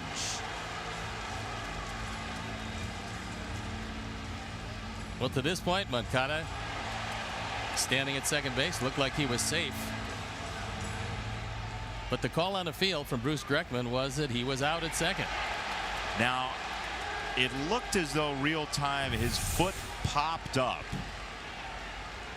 There you see it popping up, and the question is, was he on the base? Yeah. We'll see. Sox are going to not challenge here based on this look. Clipping the leg, just got a piece. You don't have to have the whole leg. So inning over.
Authentic fans, thanks for sharing, and we'll see you for our next Authentic Fan Night on September 5th. Mug from 1974 makes you an Authentic Fan. Certainly a little selfie, hashtag Authentic Fan on our Authentic Fan Nights, and maybe you could be the next one. And the next pitcher is going to be Genmar Gomez, on for the 10th time. ERA just about 5.5 there. You look at the rest of the numbers. It's been in limited action, total of 5 innings of work.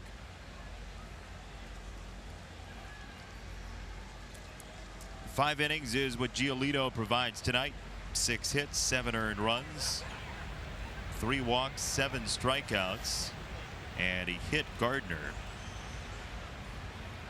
So it's up to Gomez to get some outs and help the bullpen, and that is a good start. Anderson to first. Robinson retired.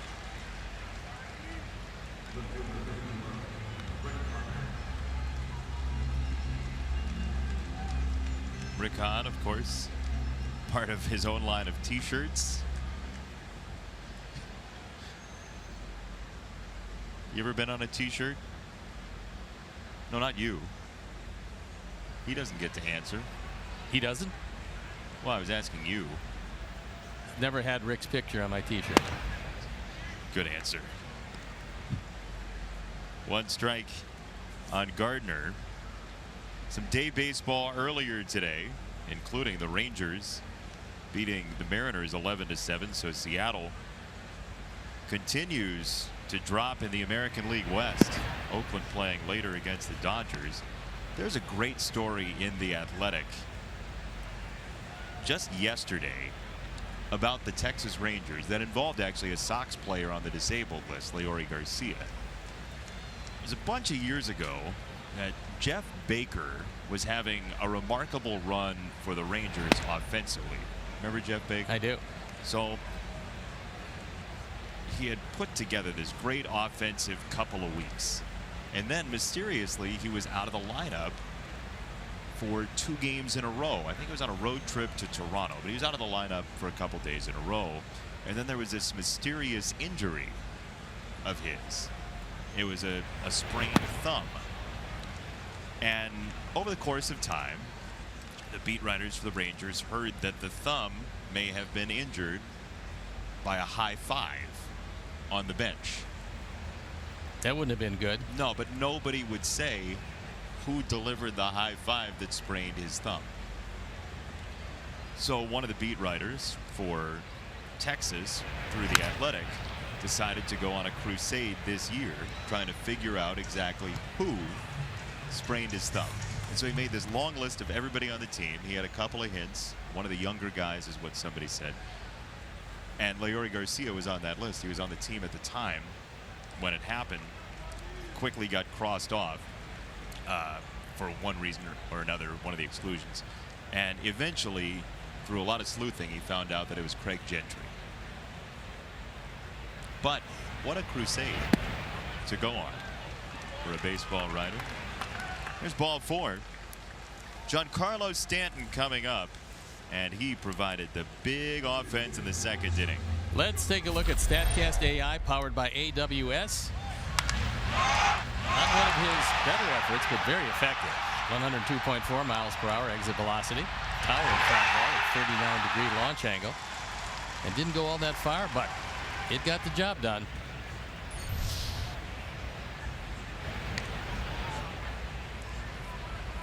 So Gardner goes back to first.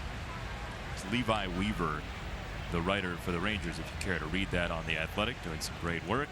It was not Leori Garcia, so that's good news. That's good news. The thumb police are not going to come for him. What was the strangest injury you ever saw in a clubhouse? Oh, geez, there was some amazing ones. They usually never happen in the clubhouse. But there were some wonderful detailed stories on how various injuries did happen when you know that there was no way in the world they could have possibly happened like that. Been a few of those. So you're saying the reports may not have... Not quite as accurate as you would have wanted, but a lot of guys weren't paying all that much attention when they were going about their day-to-day living, not realizing that they were professional baseball players, wound up getting hurt in something they probably shouldn't have done to begin with.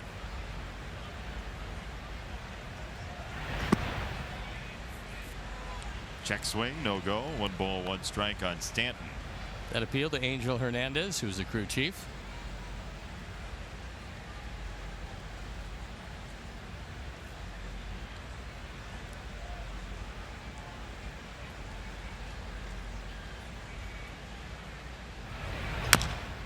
Big chopper middle infield. Anderson rushing in to make a nice pick for round number 2. Aaron Hicks on his way up, and Chuck Garfien as well. Yeah, Aaron Hicks is a good lesson in what can happen if you give up on a prospect too early. Ask the Twins about him. They drafted him in the first round in 2008, and he became their starting center fielder on opening day in 2013 and 2014, but he struggled. Had a 225 with the Twins, and they eventually just gave up on him because they had Byron Buxton coming up, so they traded him. The Twins traded him to the Yankees in 2015 for a catcher by the name of John Ryan Murphy, who has been struggling. And in fact, the Twins traded him to Arizona in 2017. Buxton's been hurt. He's had his ups and downs. And here's Hicks having a career year, batting third tonight in this lineup. He's got 19 homers, 51 RBIs. So a guy who the Twins gave up on is thriving here with the Yankees. There were a couple of center field prospects that the Twins have not had great luck with. Remember Joe Benson, who's from Joliet Catholic, very highly thought of, never really broke through with the Twins. Buxton, as Chuck was talking about, just has never had that big season for them. And Hicks gets traded and suddenly becomes a star in New York. But when you're drafted in the first round, there are a multitude of reasons why they pick you that high. So you know he always had the talent. It's just a question of getting that talent out of him. And it all clicked when he started to play for the Yankees.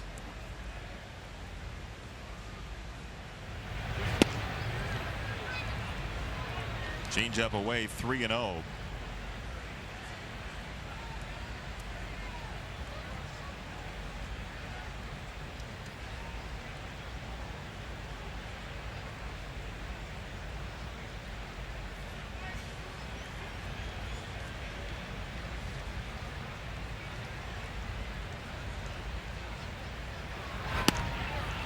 That's ball 4. Hicks is on, second walk of the inning. And Bird will bat.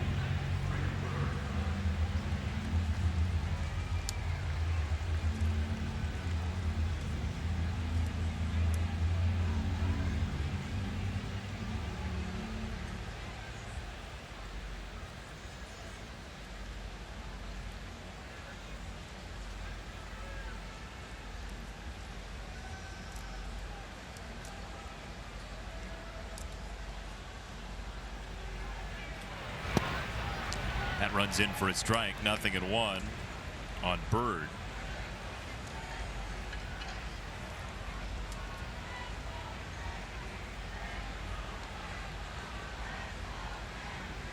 Greg Bird 1 for 23 on this road trip.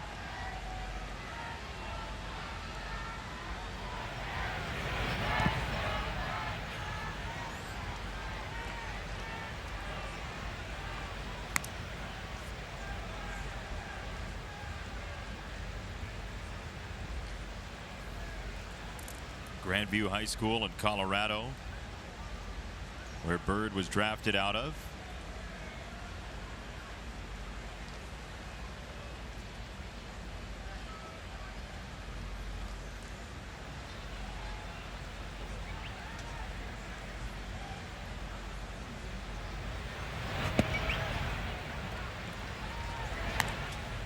Off days are at a premium right now for the Sox. Tomorrow is one. Next Thursday is one. The Sox lost one on August 20th at the Twins, is what that off day has become after the great blizzard of 2018. So the Sox have a stretch of about 2.5 weeks without an off day, culminating in September 6th.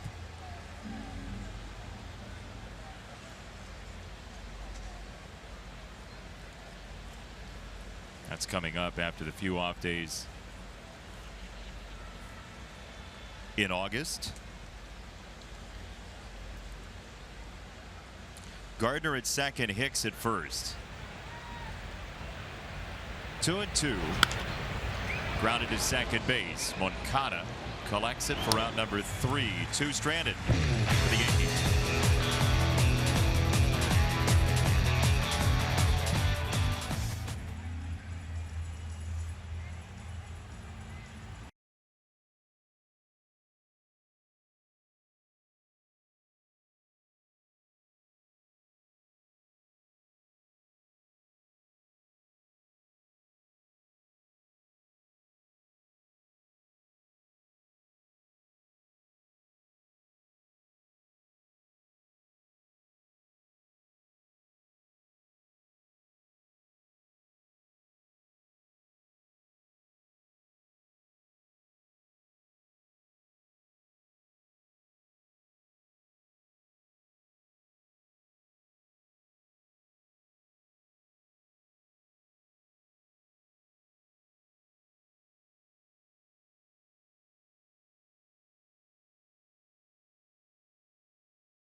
fans. All right, I'm here with our authentic fans. We've got Fallon and your lovely daughter, Laura. How excited are you to be the authentic fan? It's fun. It is a lot of fun, yeah. What makes you an authentic fan? Just being here with her alone and like being able to do this with my daughter at 4 years old. And your daughter's favorite player is? Timmy. Timmy Anderson. And let's show your jersey. Can you turn around? It's Timmy. That's right, it's Tim. And one last thing, can you show everyone what Yolmer Sanchez does when he gets on base? That's right. That is an authentic fan right there. Back to you. That's so cool. Chuck, thank you. Yolmer leading off will not get to do Mickey Mouse. Tell you what, little Laura's got a possible future as a storyteller. She was up here in the booth and she was just charming everybody. She had a very good story for you. Yes. It was a long story. It was a very long story. Took the first 3 innings. One down for Abreu.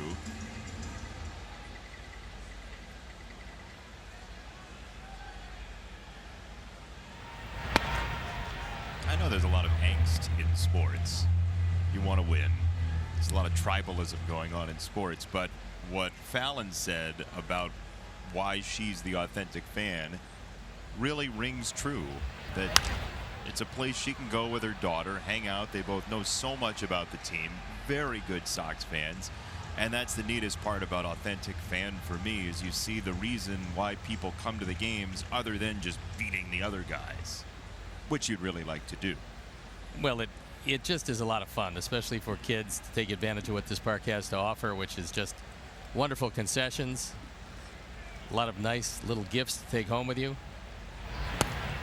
And it's just fun on a beautiful night. There's very few things as entertaining as going to a ball game.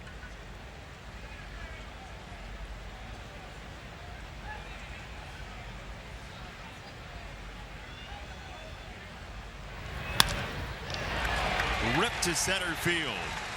Trying to sneak one by Abreu right now. You're not going to do it. Then when he threw where he wanted it, that was a high fastball. So Jose just reaches up and drives it into center field. Well, he's not missing many opportunities these days. He's getting it on a good part of the bat. And to go up and get 98 upstairs is a good trick, and he was able to do it nicely.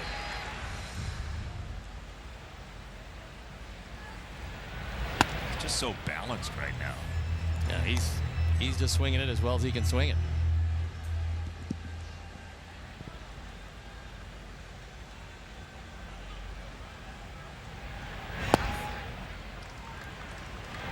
Again, there were moments where he looked as confounded as we've ever seen him.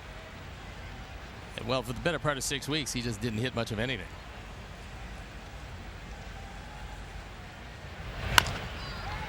On the ground, first base, Bird decides to spin it to second and get one. The return pass is late. So Abreu wiped away. But in the last couple of weeks, you take a look at where Jose Abreu sits in terms of sluggers in Major League Baseball. He is number 7 in slugging percentage, minimum 50 at bats since July the 22nd when this all started. 2 Oakland A's. You see why the Athletics have been climbing in the division. Yeah, Oakland has really made a strong run at it. Chapman might be a future MVP. My goodness. He's a really good player. Both those guys at the corners are good player. Chapman and Olsen, the Mets.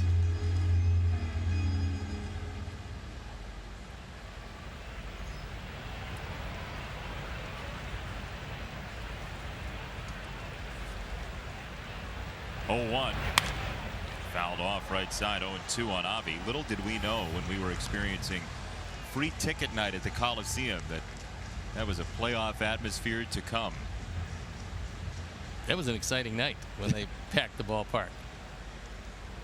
It's one of the wildest baseball experiences in the regular season, especially in April.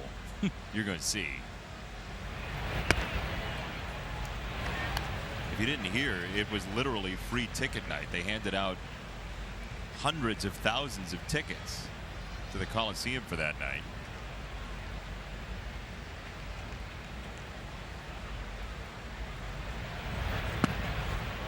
Avi lays off 2-2 from Severino.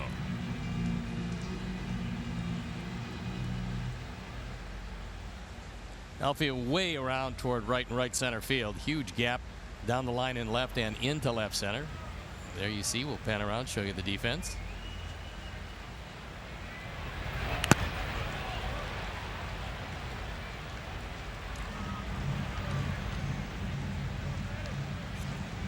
It's a loaded home schedule here in the second half of the season, with Boston coming in, the Angels coming in, the Indians one more time this month.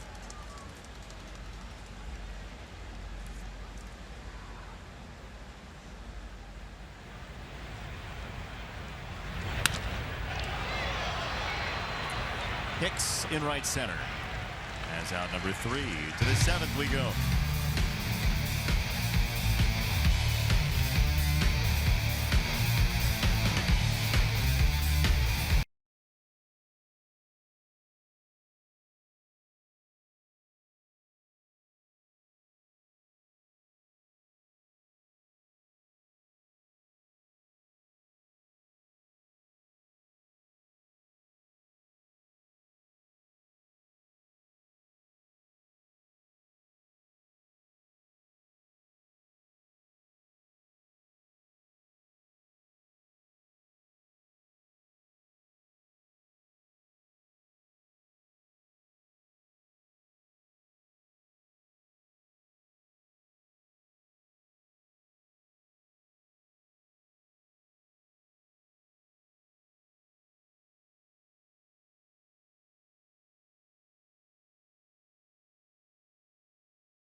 Money on school supplies. Let's go to the swap meet. Career at Comiskey Park. 2 guys. Who's your pick? Well, you get the pick first. Oh, I do. I Yeah. do. Okay, so I'm going to take the guy on the right because of the on-base percentage and the slugging percentage, but it seems like a trap. So guy on the right is who I want. That's because you want the average at 380 as opposed to 309. Yep, it is. You get more homers, you get more RBIs. Seems pretty even. We'll see. I think I'm happy with my selection. Wonder who it is. Haven't the foggiest. What about the second foggiest? I don't have the second foggiest either. It's got to be some Yankee old-timers, right? Would think so. It said Comiskey Park, so Yeah. It's got to be the other place.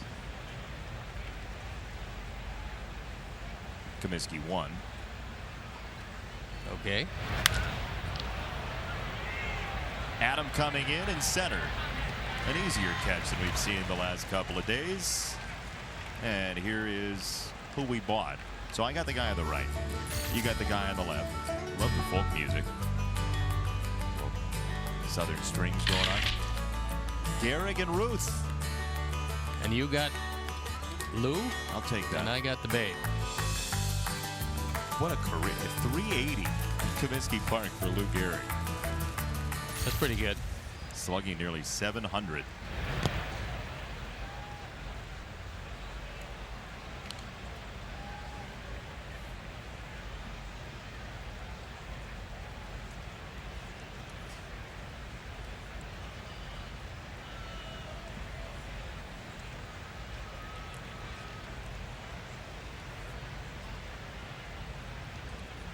I got a question for you. Yes. How did Babe Ruth only win one MVP? Bad voting. Yeah, I agree. Yeah. Had to have been. You would think so. Put together a couple solid years. Can you imagine Yeah. if you're one of the best pitchers and one of the best position players in baseball and you just don't win the most valuable player? You are literally the most valuable player because you do both. He was pretty good. And a pen up and going. It is Hector Santiago. We have these arguments nowadays about what does valuable really mean. Well, say Shohei Ohtani has an ERA of 2 and he hits 50 home runs. He should be the MVP because he's providing value both ways. It's easy. Really? Yeah, really easy. Yeah, I don't think he's going to be in the consideration this year. Not this year, but in the future. If you have a guy who is that good 2 ways, automatic MVP by virtue of the value he provides to his team.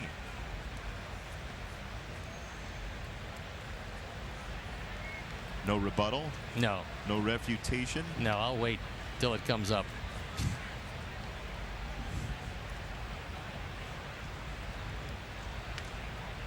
One and 2 from Gomez to Andujar. 2 balls and 2 strikes.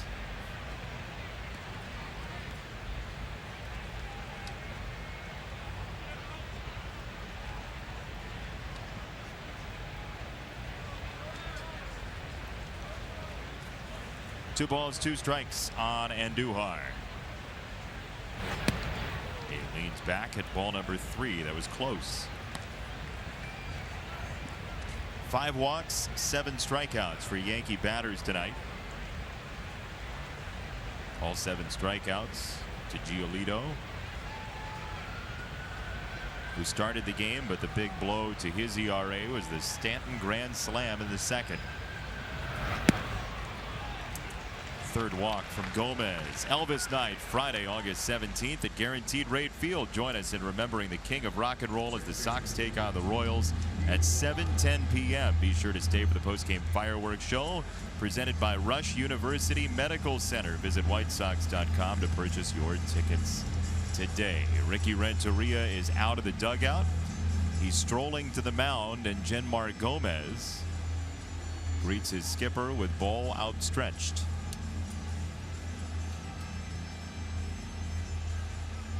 Final word from the manager, and that will do it for Gomez. After an inning and a third, Hector Santiago follows this.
Time.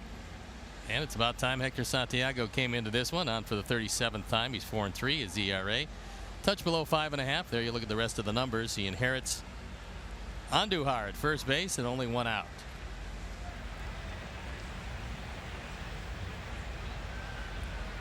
Hector Santiago against Walker. First pitch, ball one. A couple of our intrepid tweeters have given me the answer on why Babe Ruth only won MVP. Okay. After you won one, you were ineligible. Forever? Yeah. At least at the time. I didn't know that. Did you? No, I didn't. That'll do it. I would think so.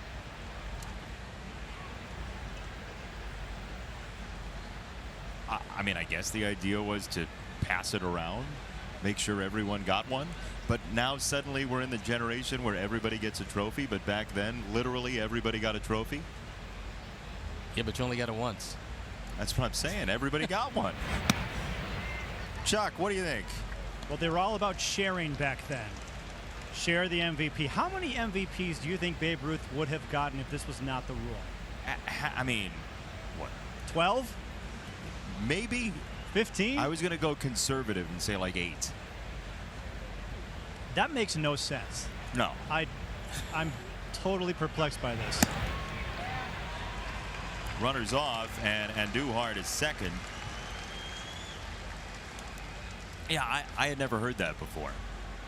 I know we're in the sharing culture today, but back then, who knew they were sharing like that? Sure. That's only what one I'm person saying. can have the MVP. Babe Ruth, you're done. That's what I'm saying. Everybody complains. Some people do nowadays about everybody getting a trophy. Why not give it to the best person? They didn't even believe that back then.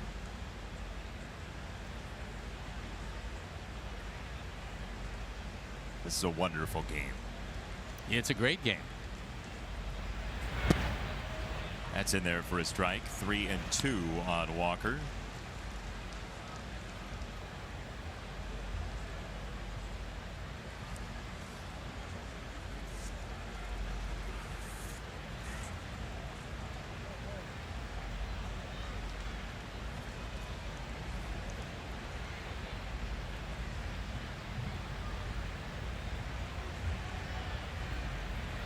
Payoff. Struck him out. Walker goes down swinging.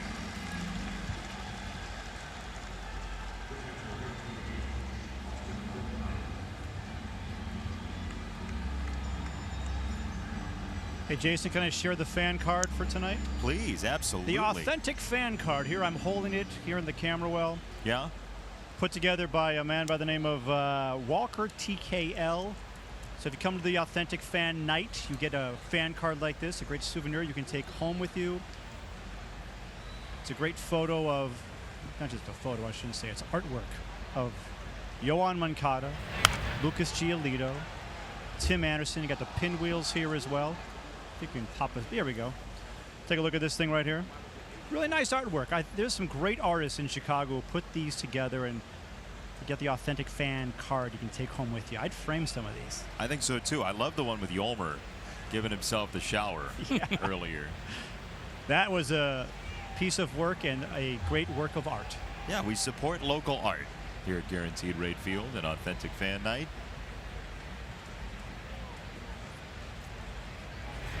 Maybe we can get Moncada or Abreu to draw the next one.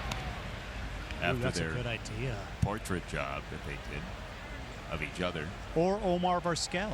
Yeah, Omar Vizquel could do it. Omar could do it. Maybe we could commission him after the Dash season's over. I like this. We're solving the world's problems. 1 week at a time, because that season ends a month before ours. It's true. Yeah. He can do September's authentic fan cards. We'll get word to him down there in Winston. They had a rain out tonight. He's got nothing to do.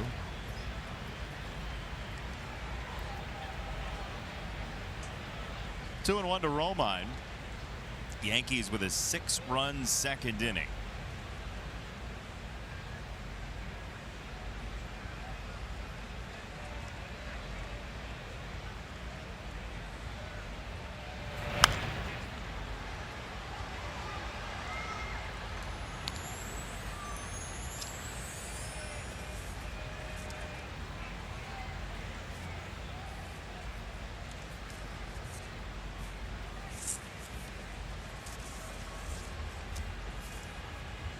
And Duhar at second, 2 out. 2 balls, 2 strikes for the catcher, Romine.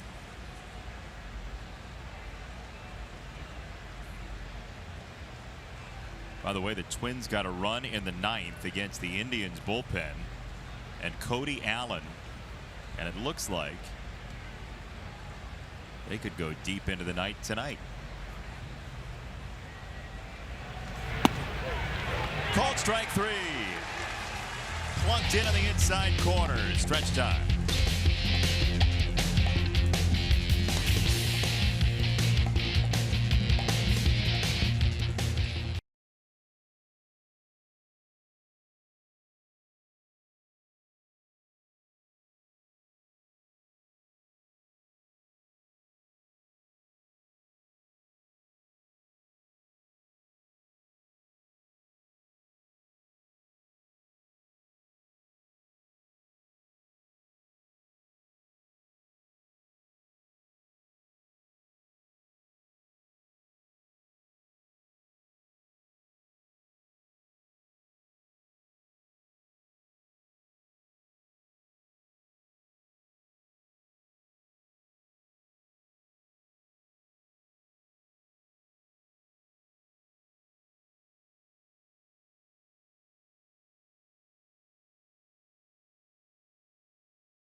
By T-Mobile, and it's the night of Luis Severino in the non-contact department.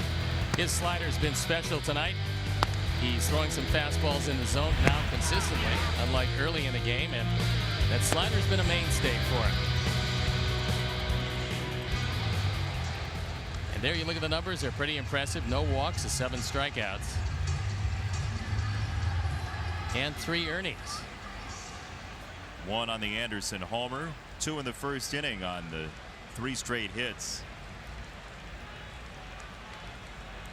Chuck, I think 12 years, your answer about Babe Ruth and giving him the MVP. Dave Ross and I were talking about it during the break. As that ball is plugged to left center, and Delmonico is on his way for extra bases. Nicky with a leadoff double here in the 7th.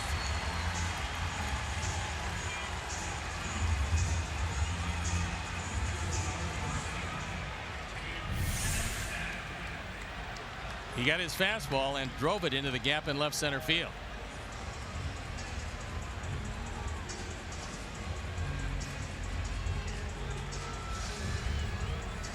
So we were talking about Babe Ruth, 12 seasons where he led the league in OPS over 1,000. 1 year he led the league in OPS at 966. That 1919 season, he hit 29 homers, on base plus slugging at 1114 plus in 1919, a 2.97 ERA in 15 starts. Now, what year did they start the MVP voting? So the MVP, as I understand it, as this one goes to shortstop, Nickey's on his way to third, and he's going to be out. Play in front of him, Delmonico thrown out by Torres, 1 gone. It's a bad base running play, and you just have to realize if the ball is hit in front of you, you can't run. Because if the ball is hit in front of you, and this is hit clearly in front of him, you can't beat the throw to third base.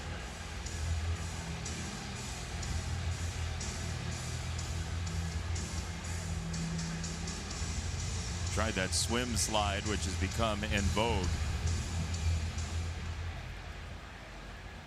Chuck, as I'm reading it, it was back in 1931 the MVP as it's voted on now started. That there are MVPs all the way back into 1911.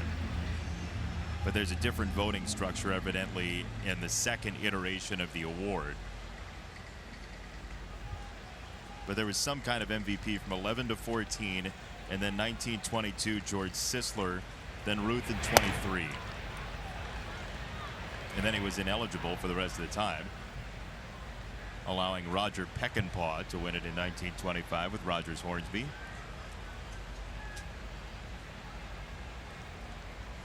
Gehrig in 1927. Gehrig was okay. Yeah, I think Is okay. that's true. Hornsby was all right. Yeah, Hornsby was pretty good.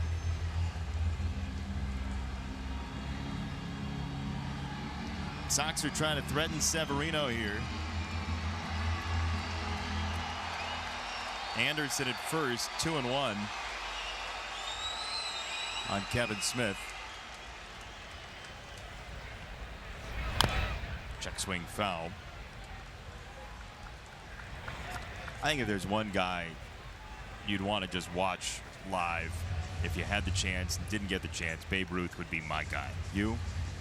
I would think that would be a good choice, because there wasn't much that he couldn't do in this game, as illustrated by those monster numbers he put together over the course of his career. That bounces away. Tim into second base, and he takes a hard turn but won't go any further. Fourth wild pitch of the year for Severino, and that one got by.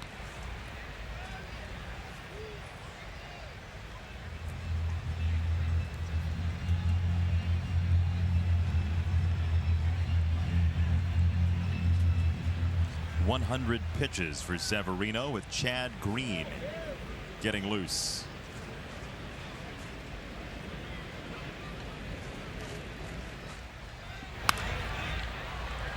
The bullpen leads Major League Baseball in strikeouts per 9.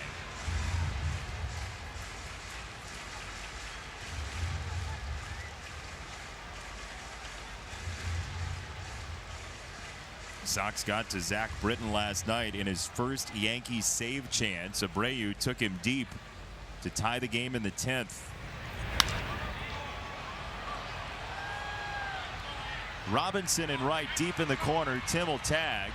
Robinson mails it to third, and it won't make it to the bag. So Tim at third base, 2 down. Engel coming up, and Sox fans, be sure to come watch the Sox take on the Indians. It's Friday, August 10th. This Friday, next game, in fact.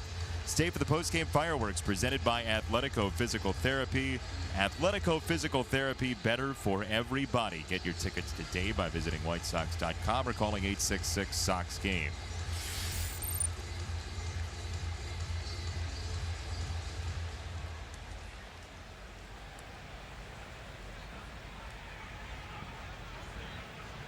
Corner infielders are in for Engel.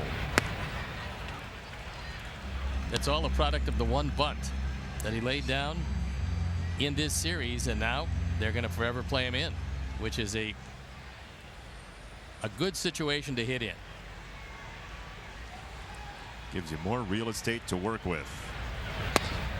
By the way, I spoke too soon about extra innings in Cleveland. Yeah. Francisco Lindor, a 3-run home run to win the game in the bottom of the 9th inning off a Trevor Hildenberger, expands the lead in the Central for Cleveland back to 10.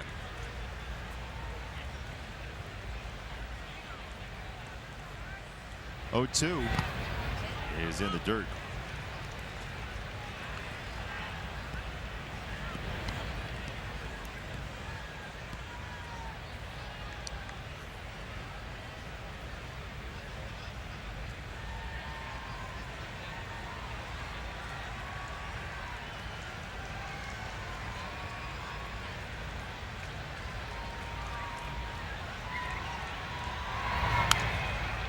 By the way, first full season Jose Quintana's with the Cubs.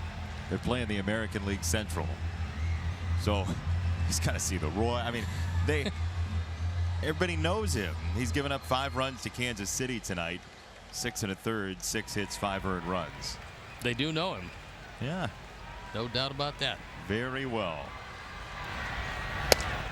Mostly the coaches, though, because there's not a whole lot of folks left who saw Quintana in that lineup. Salvi, Alex Gordon, Merrifield.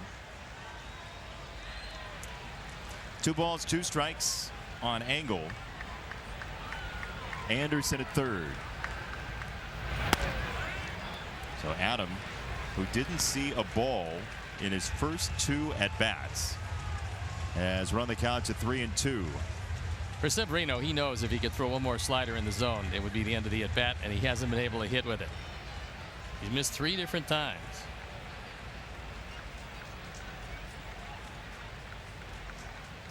(3-2). High fastball does the trick. Pinpoint accuracy to the 8th inning. Come along with us.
Authentic Fan Night on Wednesday, September 5th at Guaranteed Rate Field. It's a long time. Yes, watch the Sox take on the Tigers. Visit the Authentic Fan booth located outside sections 157 and 158 and grab a free t-shirt while supplies last. It is a while till the next one. Yeah, it's kind of sad, actually. We've met some really nice people on the Authentic Fan Nights.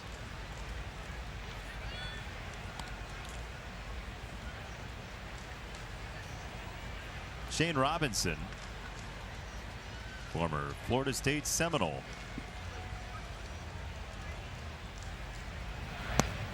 You go to Florida State for a baseball game and you look out in right field, they have a giant circus tent. Evidently there's some sort of circus training program on campus, but it's the most noticeable artifact at Mike Martin Field. Also, can you learn to do the high wire acts? Yeah, you could trapeze, the whole thing. That sounds awfully good. Next time I'm down there. You gonna do it? Oh, sure. Right field side, Avi is there for out number 1. Where was it? We had an Uber driver who was a circus performer. Coming back from some ballpark this year, right? Yeah, I can't remember which one, though. Was it in Tampa? No, I think it was Detroit. Wasn't that the guy who was running the Ponzi scheme? Yes. He was a jack of all trades.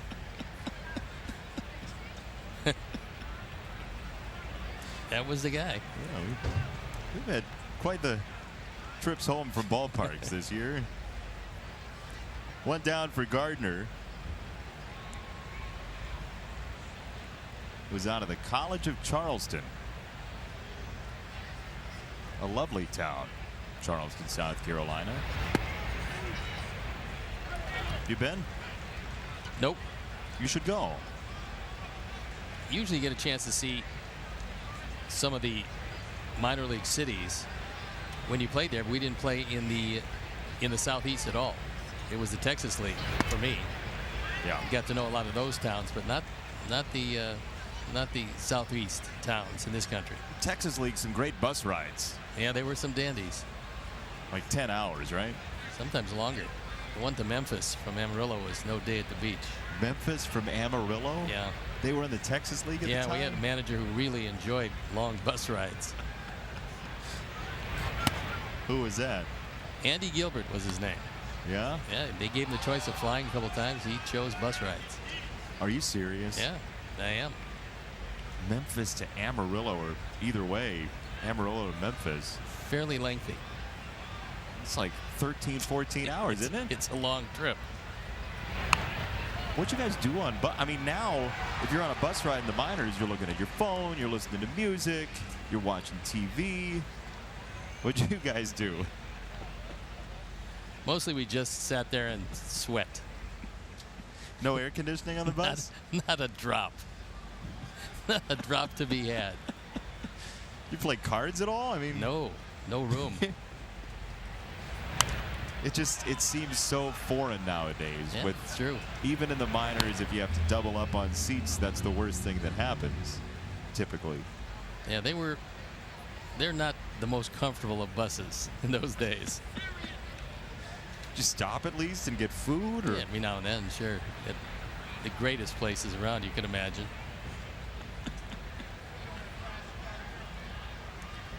Dave Ross tells us from inside the truck it's 724 miles, Memphis to Amarillo. It went by really quickly, though.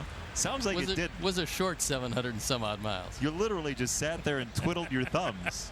It wasn't much going on. There are kids watching this game saying, for 20 minutes I couldn't do nothing. True. You really didn't do anything? No. You didn't play like license plate games or something? I read. Okay. That was about it. That's strike three. Gardner doesn't like it. Mike Esterbrook thought it was good enough. Hey, MLB.TV is now available at a lower price for $59.99. Watch every on-market regular season game, plus get a free subscription to MLB at Bat Premium. Blackout and other restrictions apply. Visit MLB.TV to take advantage of this special offer and watch on the next bus you're on. You could do that, too. Over 27,000 here tonight. Nice crowd. They've seen the Yankees score 6 in the second inning, in large part due to this large man who was actually recruited by Pete Carroll to play football at USC. Judging by the last contract he signed, I think he made the right choice. You think he's doing okay for himself? I think he's doing just fine.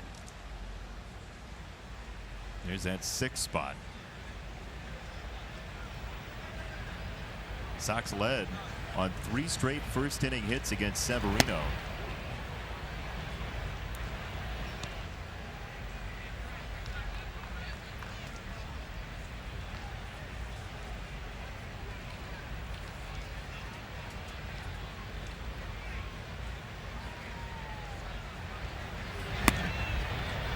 Outside, 3 balls and a strike.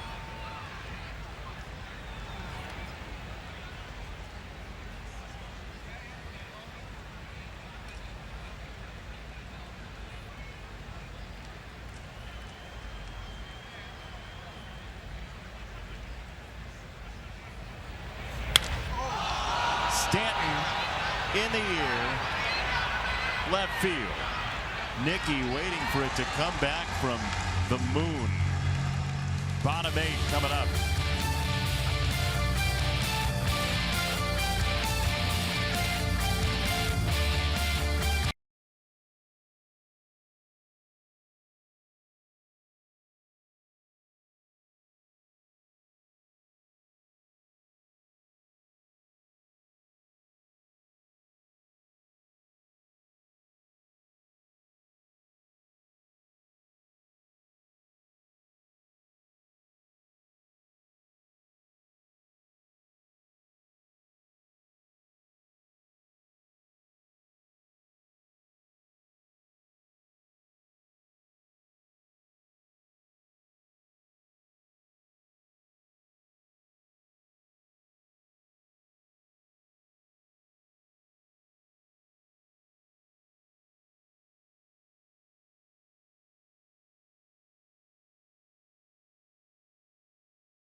Verizon's projected starters for the series opener against Cleveland. Mr. Bieber versus Mr. Rodon. Good pitching matchup. Bieber's been throwing it real well. And Carlos is thrown about as well as anybody in the league over the last 5 starts. His ERA at 156, and so Chad Green comes into the ball game. We saw him in last night's game. He's on for the 45th time. He's 5-2 with an ERA of 2.75. Okada takes a strike. The other day it was a National Root Beer Float Day. Yes. So we were a little bit early. To extol the virtues of the float? A little early. But evidently Chuck Garfien has found some folks who were celebrating tonight. Huh, Chuck? I did. Actually, Bob, the camera guy, found it. They are in the outfield. And I think we're going to show you a shot of these guys. Let's take a look at there they are digging in. If you come into a game, ladies and gentlemen, I highly recommend the root beer float. You don't even need dinner. Just that's your dinner. You get root beer and you got ice cream. Yeah, they're beautiful. They're deep. They're beautiful. They're tasty. They're all over the place. Everybody's got them. They're flying off the shelves. Apparently there's been a run on them. 2-2. Struck him out. 96 to the corner for Chad Green.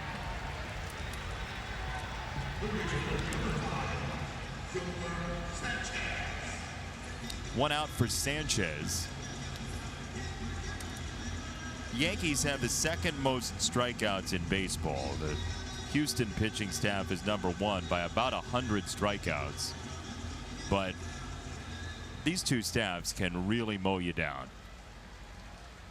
Well, there's some real thunder that comes out of that bullpen. I mean, each guy throws harder than the next guy.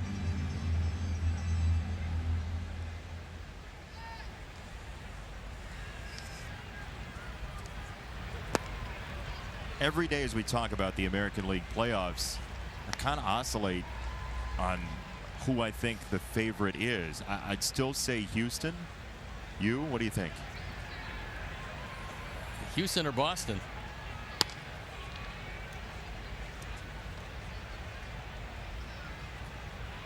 I mean, Boston has the one guy at the end that could make the difference in that, and that's Kimbrel. Yeah. Houston does not have a Kimbrel. Very few teams do, as a matter of fact. But that is a big weapon at the back end of that bullpen. There's the way they're pounding on people these days. They don't need the back end of the bullpen all that often. They beat Toronto 10-5 today. 2 down.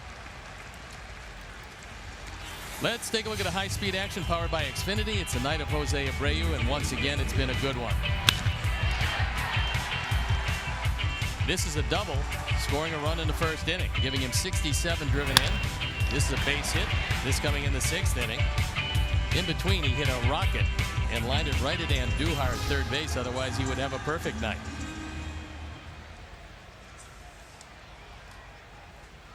'18th player ever, Jose Abreu, to have 20 or more home runs in his first 5 major league seasons. It's pretty good. #1, you have to stay healthy. #2, you have to be consistent.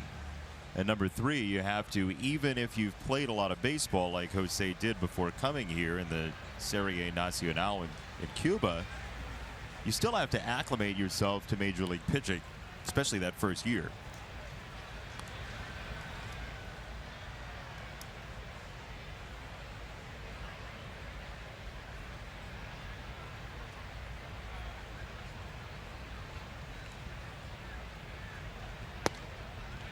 Chad Green, who went to high school in Effingham, down south.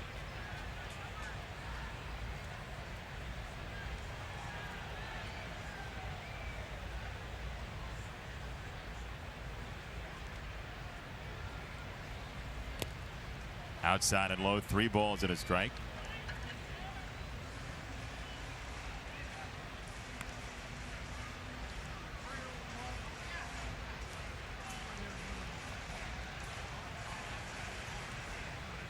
Ten strikeouts tonight for Yankee pitching after 20 last night. 3-1. Fouled off.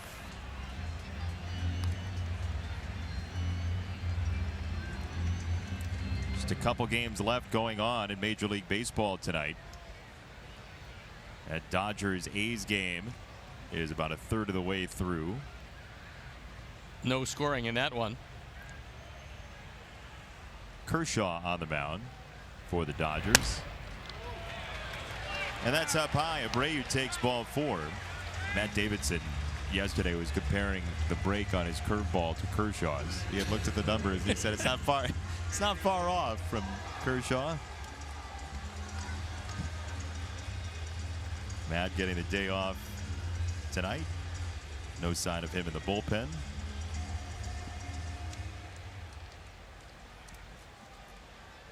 But there has been, and it's not only Matt Davidson, there has been a spike in position players pitching. We've seen more of it this year than even in recent years past. That's because managers are going to the pen more this year than they have in recent vintage. The more you go to the pen, the more tired your pensmen get, and they need a break every now and then. The best thing is to employ a position player. Save your pen, especially if one has had 3 appearances and not given up a run yet.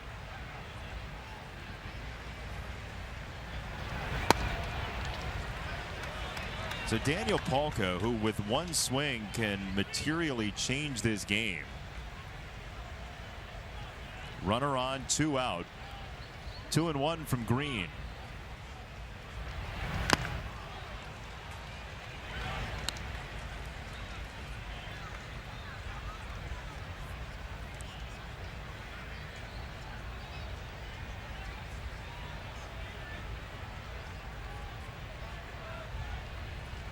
Jose at first, 2-2.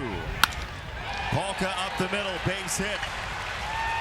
Jose on the gas pedal for third, and he is in there sliding. Runners at the corners, 2 down in a building rally in the 8th. Daniel with his second hit of the night. And he hits this one pretty hard. I think Green wanted to throw a high fastball, didn't get it up high, and it cost him a ringing base hit.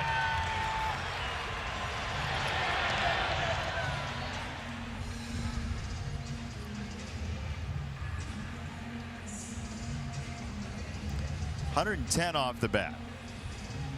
It's becoming commonplace.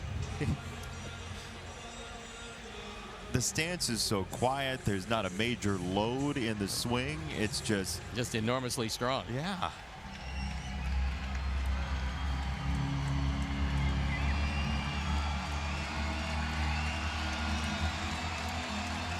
So Avi Garcia, first and third, 2 down, and a key batter here in the 8th.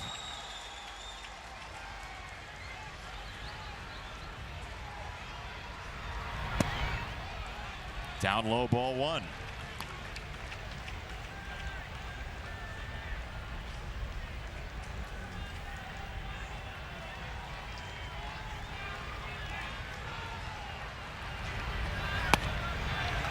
In for a strike, 1-1 to Garcia. Dylan Betances loosening up. We saw enough of him last night. He threw 1 inning, struck out 3. Yeah, that's a no thanks. Only because the catcher didn't drop one of the 3rd strikes did he not strike out 4. Last night that stuff was unbelievably good. When he's in the strike zone, it might as well just not even be a baseball. He throws a puff of air. A really hard slider that you can't possibly see coming.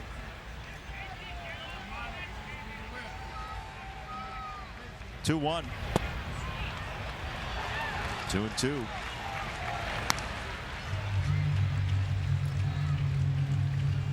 Long counts in the inning for Green. The Sox are making him work. Everybody's gone at least 2-2.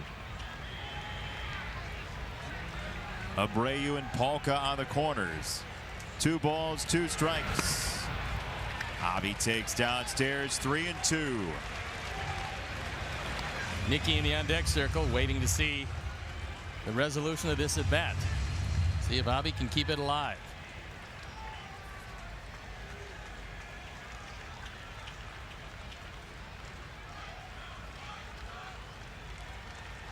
Payoff pitch from Green. Called strike 3 right on the corner. the borderline. Avi didn't like it. Here's one more look.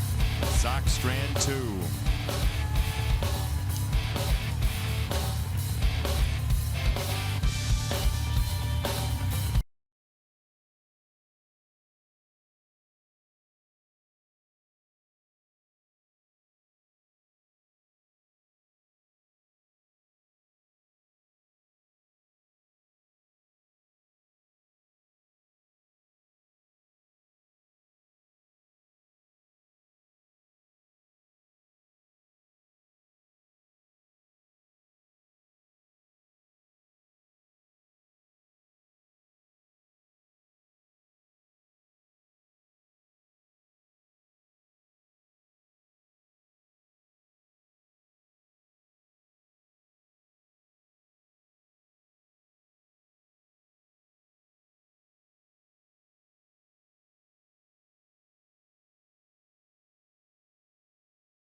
(7-3) Yankees with the lead, top of the 9th inning. We thank you for joining us. He's Steve Stone. I'm Jason Benetti, and you are you, wherever you might be.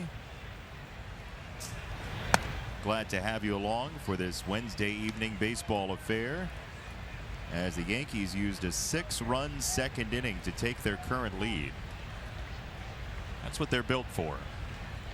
It is a quick strike offense. It's a team that can hit the ball out of the park with regularity.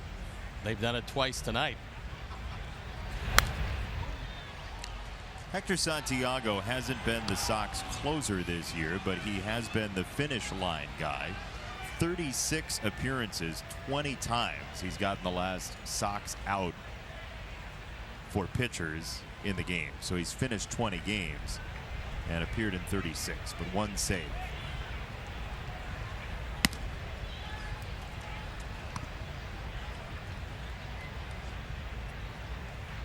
Called upon to rescue everyone else tonight. He's done that a few times this year.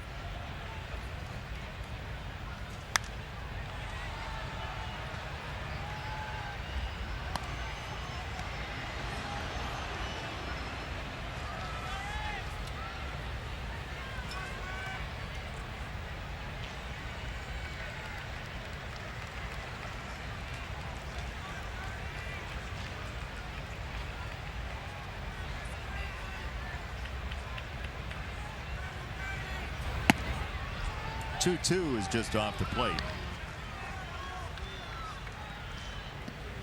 At Yankee pan, up and going. Adams and Holder. Holder we saw last night. Chance Adams, who's been used as a spot starter for them. Hector got strike 3. Just as we promised, it's time for the Miller Lite Hold True moment. And it comes off the bat of Giancarlo Stanton. It's coming in the second inning. He takes it just down the line, just over the wall, at the corner in right field, and just barely fair. That set the tone for this one, and the Yankees have never been headed.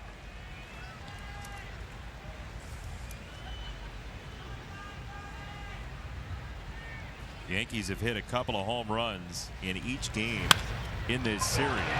That one shot down the line by Bird, his first hit in 3 games, and he'll keep the single with 1 out.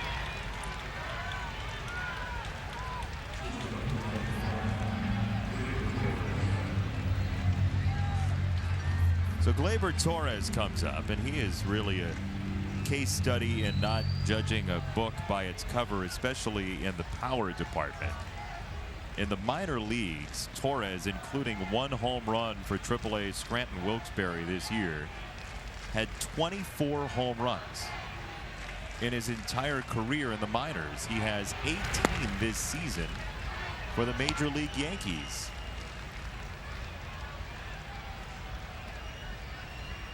Between Torres and Andujar, they're 2 very good, very young players. And they should be around a long time because they are both productive. Well, Torres only 21. That's 18 home runs in 77 games now. That's pretty amazing for as young a player as he is.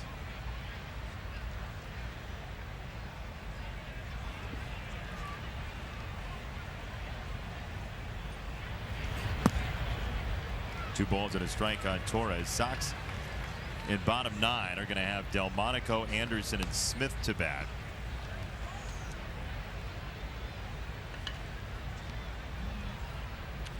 Kershaw's opponent tonight, by the way, we were talking about the Dodger-A's game. That's Mike Fiers, who's gone 3 2/3 with 7 strikeouts so far with his new team. You won't have him to deal with in Detroit anymore. No, and he'll probably find some new life going to a pennant contender. Isn't it amazing what happens when you end up in a playoff chase? It's exciting. I mean, you're sitting there last or second last in your division with really no hope, and all of a sudden you find yourself going to a contender, and now you're in the race. That's got to help you.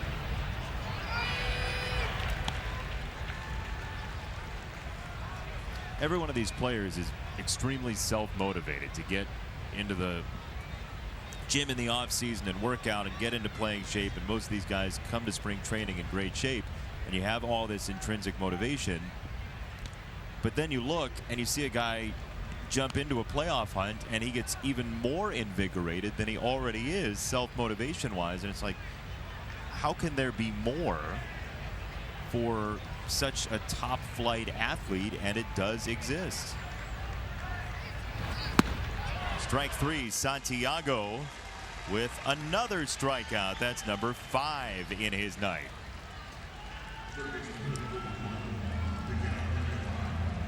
Wants to change the baseball for whatever reason. Doesn't like that particular one.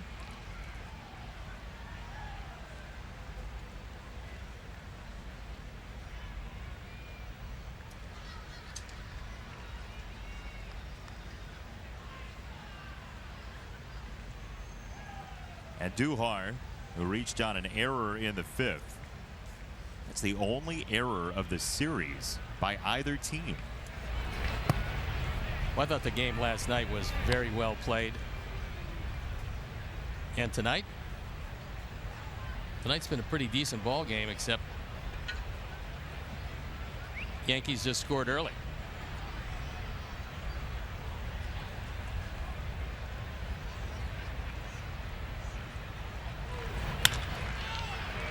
Tim at shortstop on the forehand side for the 3rd out.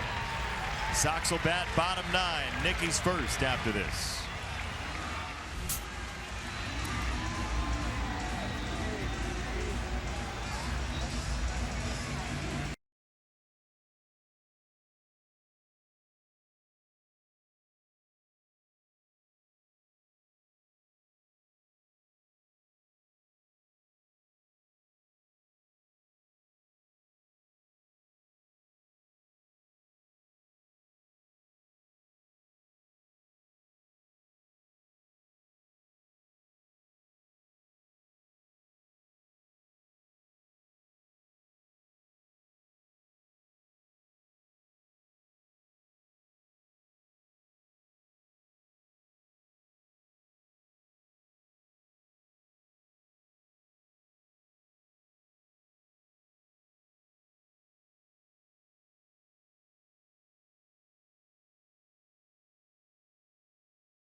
Taking view of Guaranteed Rate Field from the Huntington Bank Stadium Club. Memberships are available to season ticket holders and also perfect for non-game day events, including weddings and corporate parties.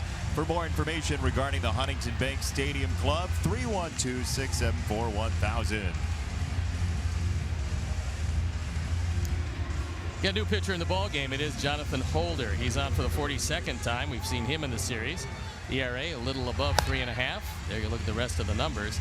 Left-handers have done nothing with him, which is unusual for a right-hand pitcher. It's the finale with the Yankees, then 3 against the Indians Friday, 7-10, 6-10, then 1-10 on Sunday. Hawk will be in for that game. Matt Vescursion joining the booth as well. Then in Detroit, 6-10, 6-10, 12-10, a day game on Wednesday on getaway day before the Sox come home to take on Kansas City.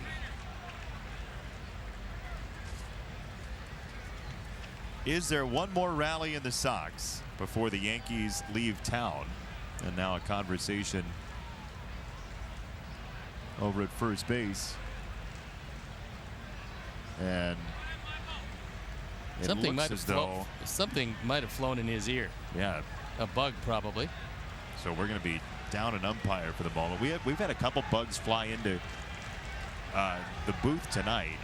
Chuck, what do you have bug-wise down Yeah, there? there have been a lot of moths. I think they're moths. They've been all over the place.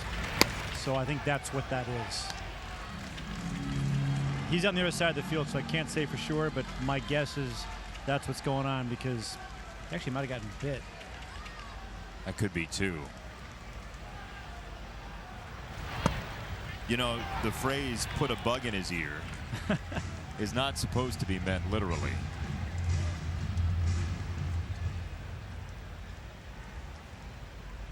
So we're going to play with 3.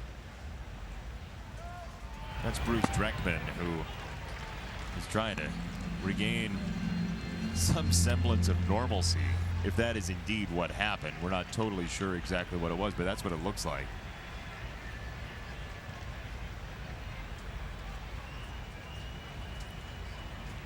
That's not fun. No, I wouldn't think so.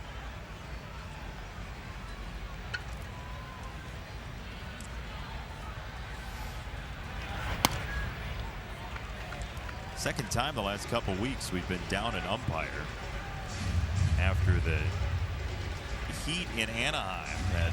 But he's back now. He is back now. Minus the bug. Evidently, if you're interested in watching, we have footage of a bug flying out of Bruce Dreckman's ear. Oh, jeez. Come on now. Well, you just by looking at that, you figure why it might be bothering him a touch. Oh, that looked like a magic trick. Yeah, it was a trick, all right. You know, sometimes in this game you see things on the field that you've never seen before, like a triple play that starts in right and ends at third base, or a bug flying out of a guy's ear. Oh, man.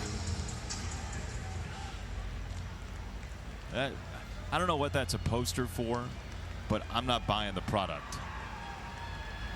I think it's a tweezer ad. I think you're right. Bruce, and man. None the worse for wear for Bruce. Yeah. Wow. I will never, ever say put a bug in someone's ear again. Well, you could see where it might have been affecting him a touch. Oh.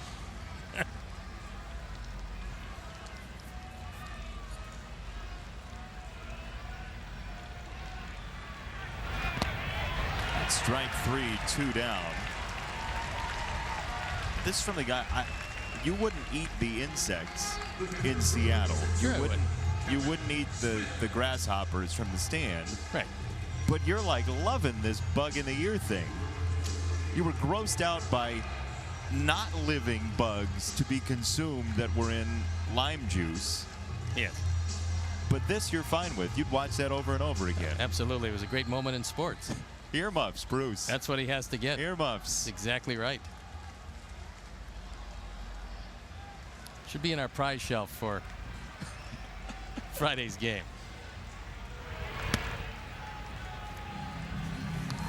Omar Narvaez pinch hitting for Kevin Smith. 7-3 the Yankees.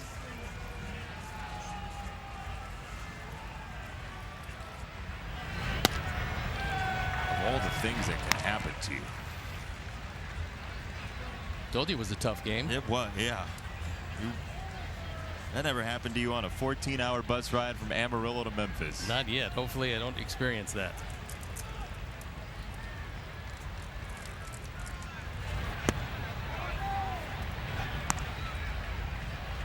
Once again, reason for umpires to wear helmets. Nah, they'll be fine. Didn't even happen to me. I don't know if I'm going to be fine. 2-1. Omar golfs it foul. 2 balls, 2 strikes. Kevin Smith 0 for 3 in this game, and the Yankees with a 6-run second inning. And the boys got to Severino a bit, but not quite enough, as he went 7 innings, gave up the 3 Sox runs on 7 hits. The key for him was he didn't walk anybody.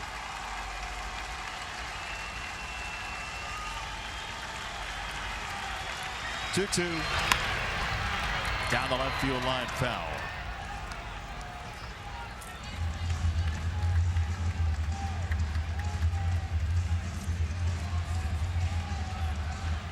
One last souvenir.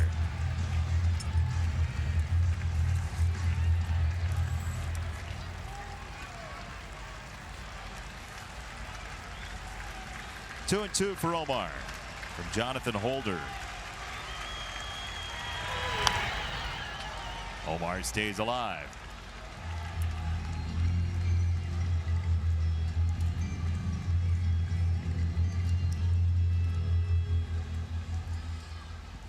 We showed you yesterday, Omar is the least likely guy on this roster for the Sox to chase a pitch out of the zone. So long at bats are the norm. 2 and 2. Another foul. Not a whole lot of people can foul him back better than Omar. He can keep an at-bat alive long into the at-bat better than anybody on this team by far.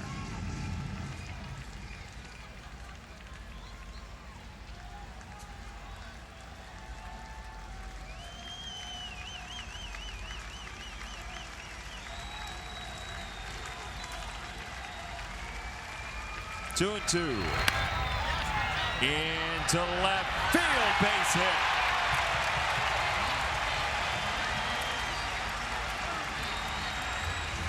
Ryan Lamar has a bat. He'll pinch hit for Engel. Omar won another battle. Just over the outstretched glove of Andujar. And it keeps the game alive.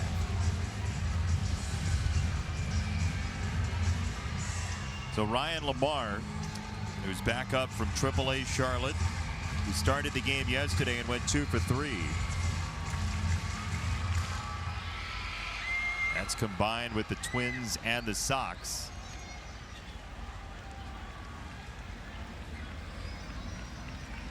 Holder to Lamar. Omar takes second. Lamar takes a strike.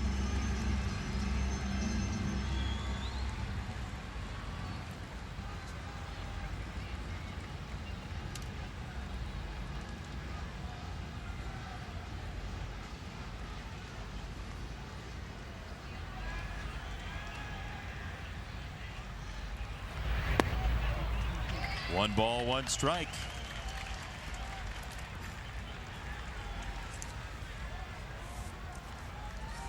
Sox will be in New York in just a couple of weeks to see the Yankees in their natural habitat. It's August the 27th, 28th, and 29th.